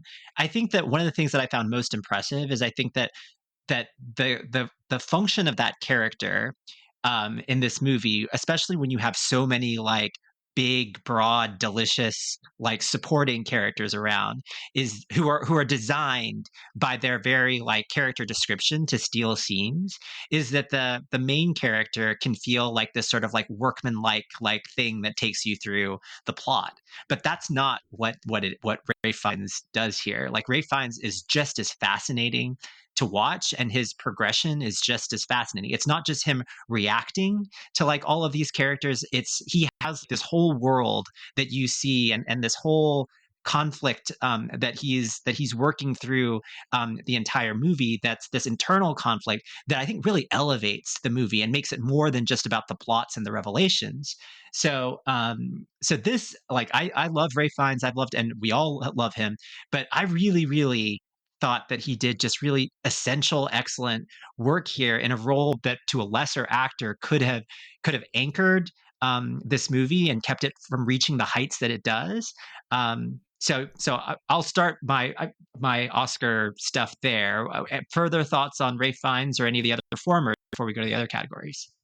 The analogy I would say about Ray Fiennes is I think what you just said is exactly right. I would just confirm it by saying, to me, you're talking about like how there's a straight man in a lot of comedies, and he could have just been the straight man. But Sure. you're right that there are some good Oscar reel moments, and I think of him being really angry at the dead Pope and really full of grief. That's clearly designed to be the clip they show before that. So I was just doing some quick Googling because one of the things that I think is open at the moment, although Anora is in theaters as we record, but not everybody on the Zoom call has seen it. I think the lane that's open is the popular movie. And I don't think Conclave is Barbie. I want to be clear about that. But I do, or Top Gun, but I do think it's performing very well and has really high Cine scores. So the portents look like it could have good longevity. And I think we've all mentioned people in our lives who I think are people who don't go to the movies all that often that we think would like this movie. And I think there's a way, as we head into the like, crap, it's Thanksgiving and I'm sick of being in my house, let me take my parents to something season. I think this could expand and play very, very well. And that would be powerful because we all four really liked Saturday Night Live. I was just listening to Matt Bellamy from the beginning of the month, and it's like, well, Saturday Night is going to do well, and it's going to have that popular lane. It's like, no, it's not, sir. And then it was like, I don't know about this Joker too. Maybe it'll be the popular one. It'll take. No, it's not, sir. So I do think that lane is open. The big question mark on it is, it could be something like Conclave as like adult kind of campy melodrama, but the big question mark for me before I like say that's the case for it is when Dune 2 comes back around. They seem to be about to make a big push for it, and Dune 2 is all those things I said, but also it made a ton of money. So it could be the box office champ way. So I think that's probably the biggest threat, meaning that it wouldn't hit those 11 and 12 numbers you all mentioned and would push it back down towards 7. But there's a lot of room in these categories. If Ray finds, well, he's got to win, right? Like it just feels like a he's due Oscar. Yeah. I understand we might be getting some, hey, I'm Timmy Chalamet, and that will maybe put that at risk. How long have you been practicing that, Greg? Well, I got to listen to a lot of Dylan to get there. But I do think there are some question marks still. But I love the Coleman Domingo Sing Sing performance, even as it fades. But I think I would take Ray Fiennes over Coleman Domingo. Sorry, Coleman. He's really good, and I just listened to a podcast with him, and he's like so charming. Like I would give him my children, let alone an Oscar. But Jen, you had something smart to say. Go ahead. I think that the floor for this movie is actually a craft sweep, crafts and tech sweeps, because do you mean winning or nominating? I mean nominating. Okay. Yeah, because my question, if you remember, was about the floor and the ceiling for nominations. I don't remember that. That was like 20 minutes ago. I know. But I think for nominations, I think the floor is like all the things that we think about, the things we mentioned and gave a shout out to, other than Ray Fiennes. Like we talked about the cinematography, the sound design. We didn't talk about the costumes, but I think all the visual elements is costumes, production design, right? Maybe not hair and makeup, because I don't know if there's a lot of that, just because all that dust. They're wearing those beanies the whole time. There's that scar that Ray Fiennes has after the explosion. Oh, that's true. And editing, I also feel like is really good in this, because one, it has to kind of keep that momentum going, right? And score, right? There's so many of those below the line things, and the editing I feel like is often very clever in terms of like when they do cut. And this is, I think, what helps highlight Ray Fiennes' performance is that when they cut between like a big secret meeting, I love those like theater chairs and the contrast in colors between their robes, and they're all just like sitting there, like like it's a college class. Like it's just so funny. Or no, it's a college. Me alone at a meeting. Screening of Here. That's exactly what I looked like. Yes. Slumped in a movie theater chair, wearing your red robes. I love it. But you know what I mean. So I feel like nominations wise, I think it's an easy case to make for all of those below the line categories. And then I say, well, Ray Fiennes has to get in. That would be crazy if he didn't get in. Director, I think, is a little tougher. Though people are saying Ridley Scott is going to get in for Gladiator 2. So I'm like, well, if we're saying that, like, why doesn't Edward Berger get? Granted, I haven't seen Gladiator 2, but you know, if we're comparing like a big action spectacle blockbuster to this, right? Like, yes, they are both more populist movies to be nominated, but maybe the director race, because people are like, well, clearly Brady Corbett and Sean Baker, and then after that, it's like question mark. So it's like, oh, does a female director get in? Apparently, there aren't any other than the director of The Substance, whose name Farjat, I think is her last name. And then people are like, well, that's crazy. So yeah, I think there's a lot that's kind of open right now. No and female directors, but an intersex man. Maybe. right. Oh boy. Edward Berger has a big announcement, ladies and gentlemen. I have actually heard a lot of fun comparisons.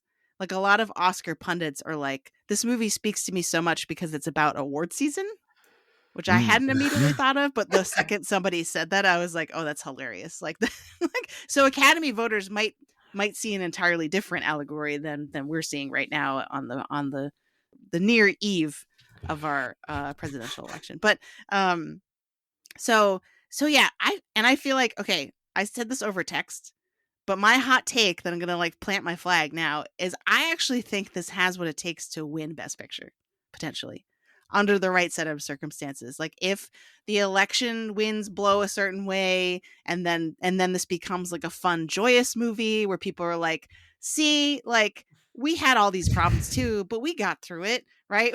Like, We survived the car bombs. right.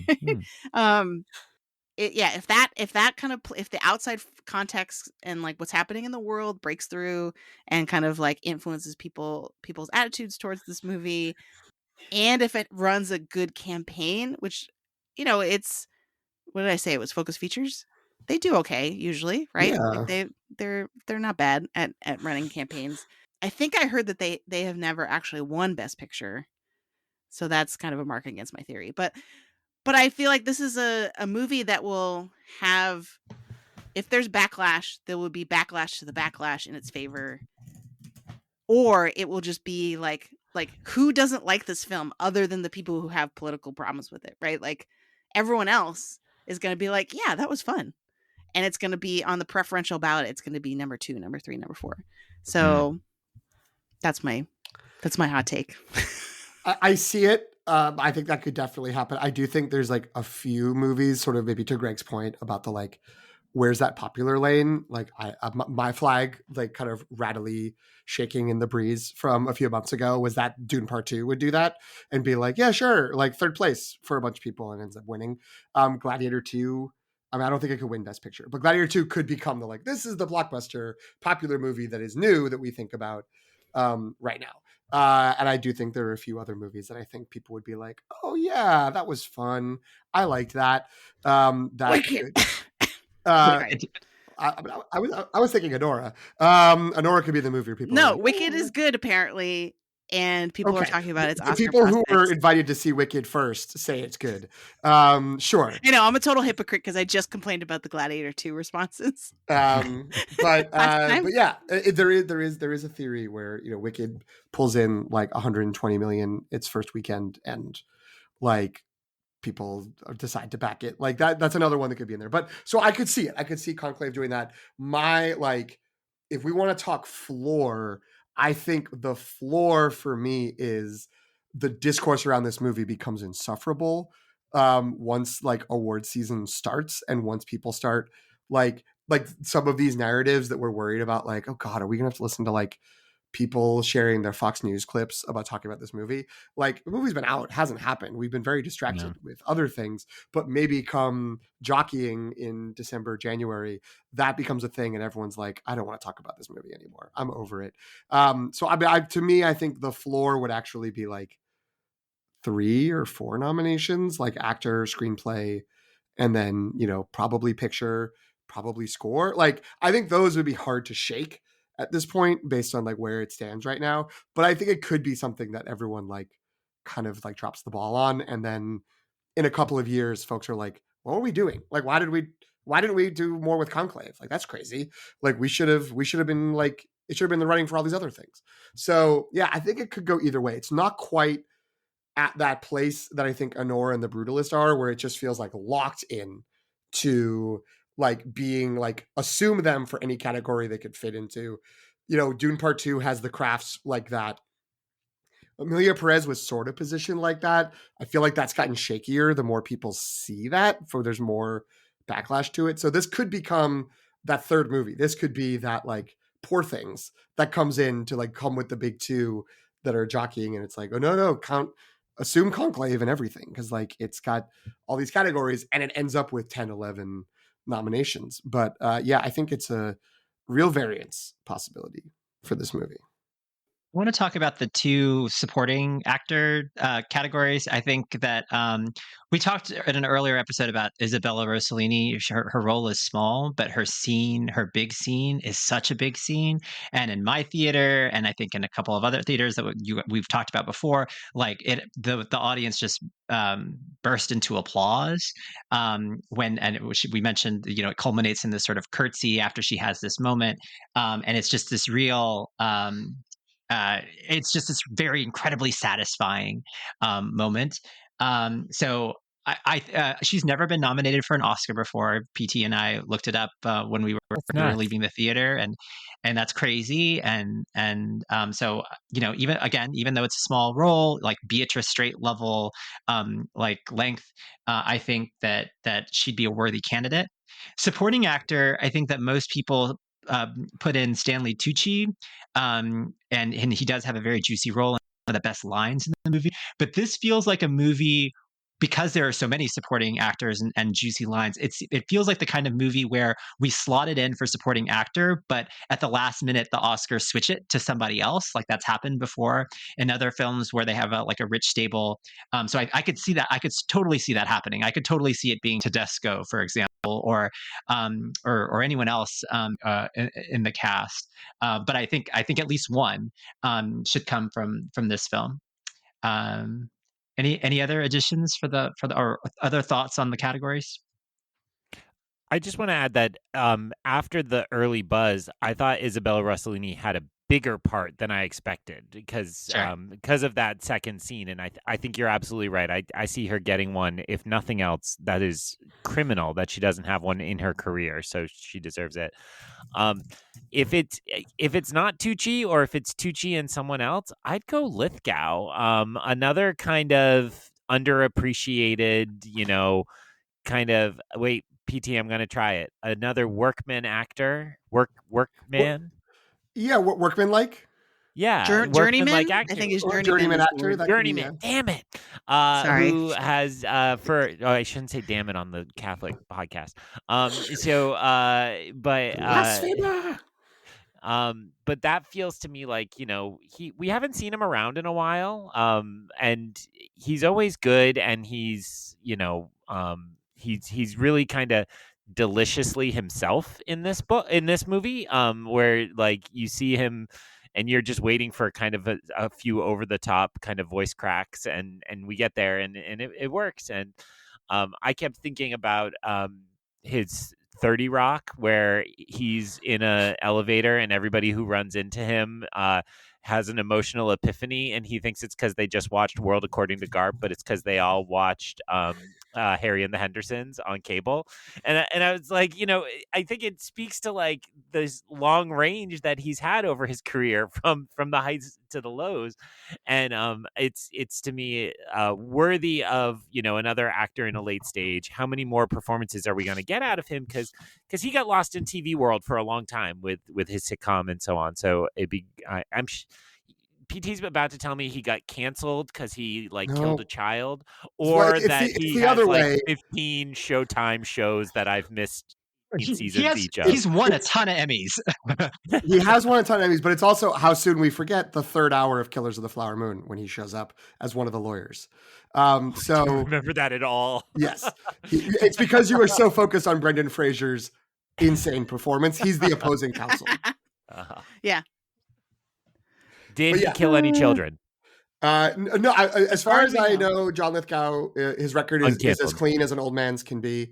But yeah, I mean, I do think he has been nominated once or twice before. I want to say Terms of Endearment, he might have gotten nominated for being in that movie. Probably Garp, right? So, got to be Garp. Oh man, maybe it is. Maybe that's what it is. I'm thinking. So what I would say to this is, as much as I would be happy to see, I think a lot of the supporting actors that you're mentioning get a nomination. I feel like if you think about just the ensemble nature, there's going to be a lot of vote canceling probably, or canceling each other out. because I think right now that category is pretty stacked with that classic like fifth spot kind of squirrely. So I don't like it. Like if there were room for two of them to get in, and that be our kind of double nomination for one movie, I can see it. But because it's like we have so many really strong, like Kieran Culkin in A Real Pain, arguably could be in lead, but is running and supporting. Right. So I think if there's a lot of that going on, because it's arguably him, and then Guy Pearce from The Brutalist, and Clarence Macklin from Sing Sing potentially. Now I'm going to scramble to the internet. It's Denzel from Gladiator 2. Yes, everyone's like slotting Denzel in after seeing Gladiator 2 because they're just like such a movie star performance. It feels like the time to give him his third Oscar nomination, right? Like, so well, and there's also he steals every scene, like that kind of thing. Yeah, go ahead. Well, I was gonna say it's not exactly comparable, but a similar potential thing is, Guy Pearce in The Brutalist is like the supporting actor person, but this movie, like we're saying, has all these different people that could be supporting actor. Honora's in a very similar position. There's like 3 or 4 people who could be nominated from that, and there's like based on, so far we have the Gothams. There's one person who's starting to rise up in the way that Stanley Tucci has, but like it feels like there could be a lot of jockeying, and it might be that there's 1 from each, 2 from one, none from the other, none from any of them. Like there's a lot of sort of that jostling between like 4 and 10 has multiple people from each of those movies. Go ahead, Greg. I was just going to say, your problem, PT, you just demonstrated, name the actors from Honora, right? They don't have that name recognition that these candidates we're talking about have. Oh, it's not to say that doesn't speak to talent, but it's a lot easier to run some of these, well-known, never been recognized or under-recognized. But yeah. Yes, it's going to be an interesting case to see how new the Academy is, because the new Academy would like these young actors, one would think, versus your Lithgows, your Tucci's, your Rossellinis, but we'll have to see. Yura Borisov is the most likely. He's the one. Now, I haven't seen Honora, so I don't know who that is. He got nominated for the Gothams Award, which is very minor, but Mark. I really walked into having to say some of these Slavic names. Mark Edelstein, Edelstein. Was the initial sort of, that's going to be the guy, but he is sort of faded, and then he's the one that everyone keeps calling Russian Timothy Chalamet. Yes. Okay. And then there's the guy. I'm Russian. No, we don't need 2 of you doing it. Okay. All right. And then I can't even. I've missed him on the list, but there's the guy who's the regular Armenian actor who's in all of Sean Baker's movies, and they're all great. Like they all are excellent in that movie. So yes, but you get Stanley Tucci on the awards campaign trail talking to voters. If Lithgow wants to do it, Lithgow doing it too. Yeah, it could be 2 of them. They could cancel each other out. It could be, one emerges over the other. So yeah, it'll be interesting. I think Antonio ultimately is right to have spent 20 minutes walking around to this point of agreeing that someone from this movie should be nominated in supporting actor.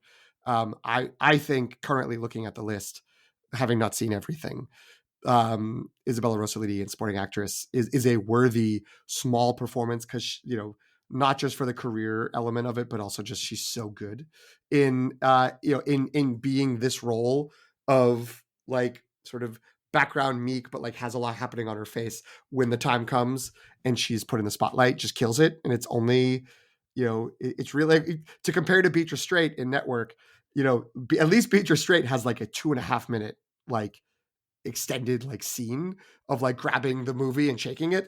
Isabella Rossellini has 20 seconds, but it's a great 20 seconds, and she's very famous, so it could happen. I could see it. We'll see. We'll have to see how her most underrated scene to me is when she's sitting at her desk and then she just logs into her computer and then walks away. Yes, it's it's the most acting anyone could ever do doing that. Wait, before we leave Awards Watch, just because Jen took a hot take and said Jen, you're saying this is your personal front runner at the moment for I don't know Best if it's my Picture? front runner at the moment because my hot take is conditional on events to come. Meaning, if the election, Yeah. whichever way it Yeah. turns out, if the election has a positive push on this movie, and if they run a good campaign, then I think it could go all the way. So I just want to, again, we're recording on, actually now it's November 2nd where I am. You're still in November 1st. Oh no! But I just want to hear, it's the start of November, just a quick heat check from each of you. If you had to make a guess at what's going home with Best Picture, what do you think is in the lead at the moment? I'm going with Anora, but I think I still have Dune Part 2 as the like consensus, like third or fourth place in the rank choice. Like is the backup, but I think Anora gets enough support before it gets to that point. I'm gonna go I bold. think- I'm gonna say Wicked. I'm gonna say Wicked. Now there are two of them. Oh, hey. No, you One can't more do that Phantom voice. Menace reference. You cannot do You that voice. definitely Greg. can't do that voice. Yeah. We Right. draw the line at Bob Dylan. John Lithgow's okay, but Greg's been canceled. I love that. Thank you for having the courage where I do not, Antonio. I don't know. I'm just, I don't think Popular I could movie. be. We keep talking about Conclave's the popular movie. It's Wicked. It's gonna be Wicked. But okay, go on. Well, okay, so right, Wicked. I think Wicked, realistically, now that first reactions have been coming through, and all these people coming out of the woodwork who were like really skeptical about the trailer are like, oh, clearly this movie can get a bunch of Oscar nominations. I'm like, where were you earlier? Anyway, I feel like it has the potential to be like this year's Barbie. That's what it sounds like to me. Maybe not in terms of how innovative it's going to be, but in terms of how it's going to be a big, popular, money-making movie with like crafts that people like, with acting performances people like. I don't know. Except it's a musical. That's the only. See, here, I was stock down on Wicked. I was afraid to invest in Wicked stock because I've been hurt before with other musicals. Musicals right now we're ashamed of musicals as a society, and that's unfortunate, but I have heavily factored that into my hype draft, my Oscar predictions until now hope has been introduced, so I don't know. Wicked's gonna be good. I'm so excited. What if it's not? Then I'll be really sad. I don't know, Little Gold Men, they were like all about it. I would listen the other day. They're like, well, now that we can talk about Wicked, we could talk about how great it is. I'm like, what? So, I don't know. Well, Jen, what do you think is the front runner? Current as of now, I think it's The Brutalist, a movie I have not seen. But here's the thing. So, Anora, I think is most people would perceive right now as the front runner, and they wouldn't be crazy to do that. It has been steadfast and strong in its buzz, in its positive reception, but I think it only just opened widely in theaters. So I think the other shoe has to drop in terms of like, and I think I've used that phrase too many times this episode, but I think they like we have to wait and see how far it can go with the entire Academy. Like, this is a like, how cool is the new Academy? Because at the end of the day, Sean Baker movies don't always get a lot of Oscar buzz. They have, but they don't always, right? And it still is a comedy about a sex worker. So there are, for just based on paper, the description of it, some people are not going to vote for it, right? Like, and so that's my reservation about Anora. I think Anora is the front runner that 2 months from now we're going to be like, oh, wasn't it cute that we thought Anora was the front runner? Right, the Fablemans of the year. Yeah, but Brutalist, I feel like, has like the only knock against it at this point is that people think it's too much of a critic movie and not enough of an Academy movie. But everything I've heard about it so far makes me think it's like basically this year's Oppenheimer. But maybe even more epic and even more interesting and maybe even more auteur driven than Christopher Nolan was with Oppenheimer, which is saying a lot. But I don't know. Greg, you're A24 bro. You should be backing me up on this.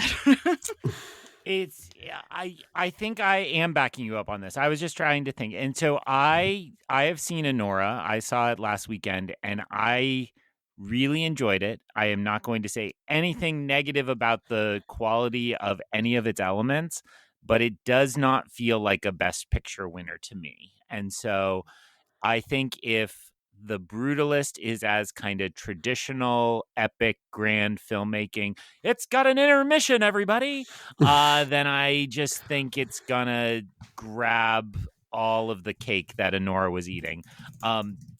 And again, I really enjoyed Honora. I'm not complaining, but you know, everything you just said, I'm like checking my watch because I'm like, yeah, Jen's got the whole case wrapped up right here because I think you nailed it. It's just it's a lot. Like there are a lot of Academy voters who aren't gonna want to. I mean, my wife asked me about it. I was like, well, the lap dance starts in the opening credits and it doesn't really stop until the end credits. And it's like, it's, you know, it's a lot of sex. And I just think that's not going to play as well with the Academy than, you know, as we've seen in other years. So I don't, you know, there was that theory that we were going kind of, you know, progressive conservative, just to steal the language of this. And we would be on the more progressive year, right? Because Oppenheimer was more conservative. Everything Everywhere was more progressive. Again, these are problematic labels. So maybe it is Honora and I'm wrong and we're going to shake it up. But it feels like, I feel like there's a huge chunk of the Academy that's like, oh, The Brutalist is more traditional fare. The last thing I'll say is I do think all of this conversation portends we're going to have a terrible dive in Oscars ratings this year. Like none of these movies are big movies. And I think of, you know, I have a lot of family members who always say like, well, the only movies I've seen on this list are the best animated features because that's what I took my kids to. And it's another one of those years, which is tough. Especially after last year when we were so back, it's tough. Until it becomes loving all these movies. Until it becomes 2 versus 2 and it's Dune and Gladiator fighting it out in the end for the title because those are the ones people love. I do feel like if the Academy, which they've never done this, so there's nothing to indicate they would do this now. If the Academy were wise about, hey, we want to get people to watch our show, right? A lot of the podcasts that I follow complain about this all the time, namely The Big Picture. They're the number one lamenters of like, oh, if only the Academy knew how to get people to watch their show. There are easy things they can do. Just nominate more movies that people have actually seen. So I think that it could either be Gladiator 2 and Dune 2. I know earlier I said that there's only room for one sequel at most in the lineup. But if both of them manage to get in a bunch of places, including Best Picture, that could be a fun, like, oh, people actually care about the Oscars because they're into these two. They want to see those two movies kind of duke it out. I think you throw Wicked in there. Wicked and Gladiator coming out the same weekend, right? It's November 22nd, I think. Thanksgiving. Thanksgiving week. Pre-Thanksgiving, yeah. Yeah. And everybody's seeing Moana. Oh yeah, pre-sales went through the roof with that, I think. So right, like so there's a lot to come, I think, in terms of that blockbuster factor. Because Wicked and Gladiator. I'm tired too. You guys forgot 2 little words, which are Part 1. Wicked Part 1. And if they keep lying to people are going to be pissed. Again, I had here's the thing who walked out of Fellowship of the Ring being like, this is the most stupid thing I've ever seen. The whole movie that was only half done. They didn't even know it was only a third done. Right? And I think there's going to be some of that. So here's the thing. Critics who like this movie have said despite it being a Part 1, it feels complete. Mm-hmm. I honestly, knowing the show, I don't really know how they did that, but but I'm ready for it if that's the case, you know. I want to go on record with two things. One, I love Jen's turn to become a wicked truther, where she's just sort of like, "This movie's going to be great. You're all wrong. It will be successful, and it will be successful at the box office, successful at the Oscars. Box office is looking great for that prediction. We'll see about the Oscars." The other thing I will say is and can be discussed another time. I don't care if no one watches the Oscars. It doesn't bother me. It's like make it about people who like movies and just go from there. Like, sorry if people are mad that like whatever thing they watched, Deadpool and Wolverine isn't going to be nominated for Best Picture, and someone will complain about that somewhere. It'll be like, okay, like you go watch something else that night. Like it'll be fine. Monoculture's dead. Everyone watches their own little things.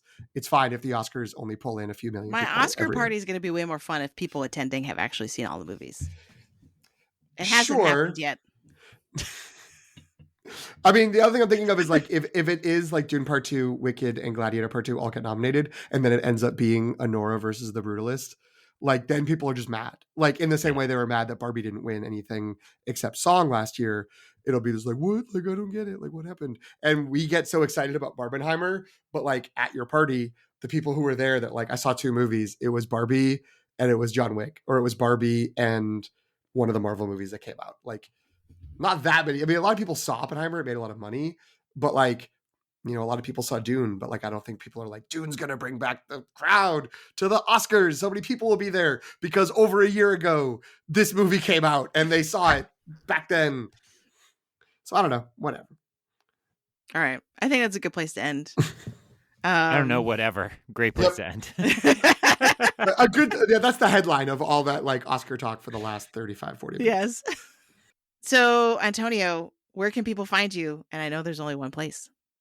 Find me on Letterboxd at Aelefano, Aelefano. Greg, where can people find you?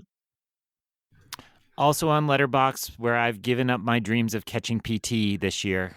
Come on, 2025. The race will start anew. But I'm at Ion Cannon, EYEONCANON. PT, where they want to see your even more impressive total. How would they find you on Letterboxd? They could look at Letterboxd and find me at PT McNiff, PTMCNIFF. Don't look for me on Goodreads or whatever story time tracker that you have, because you've read like 60 books this year and I've read like 2. So that's how I have time for the extra like hundreds of books I watched. You can also find the show. Oh my God.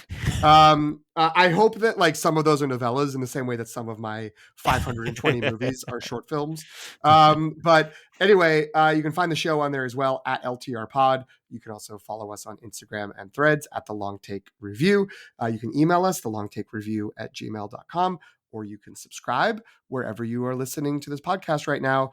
Subscribe, leave a rating, leave a review, tell your friends, spread the word. We'd love to have more people come to hear us talk about these movies and the potential impacts in the Oscar race.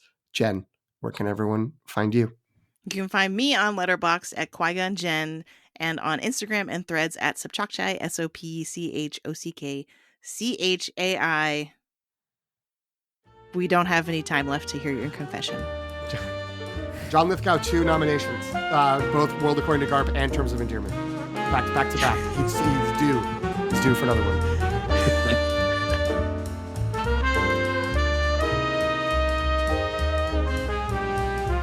Thanks for listening. You can follow The Long Take Review on Substack at thelongtake.substack.com. Subscribe for free to receive new podcast episodes, as well as written reviews of films with Oscar buzz and new films and series from pop franchises like Star Wars and Marvel.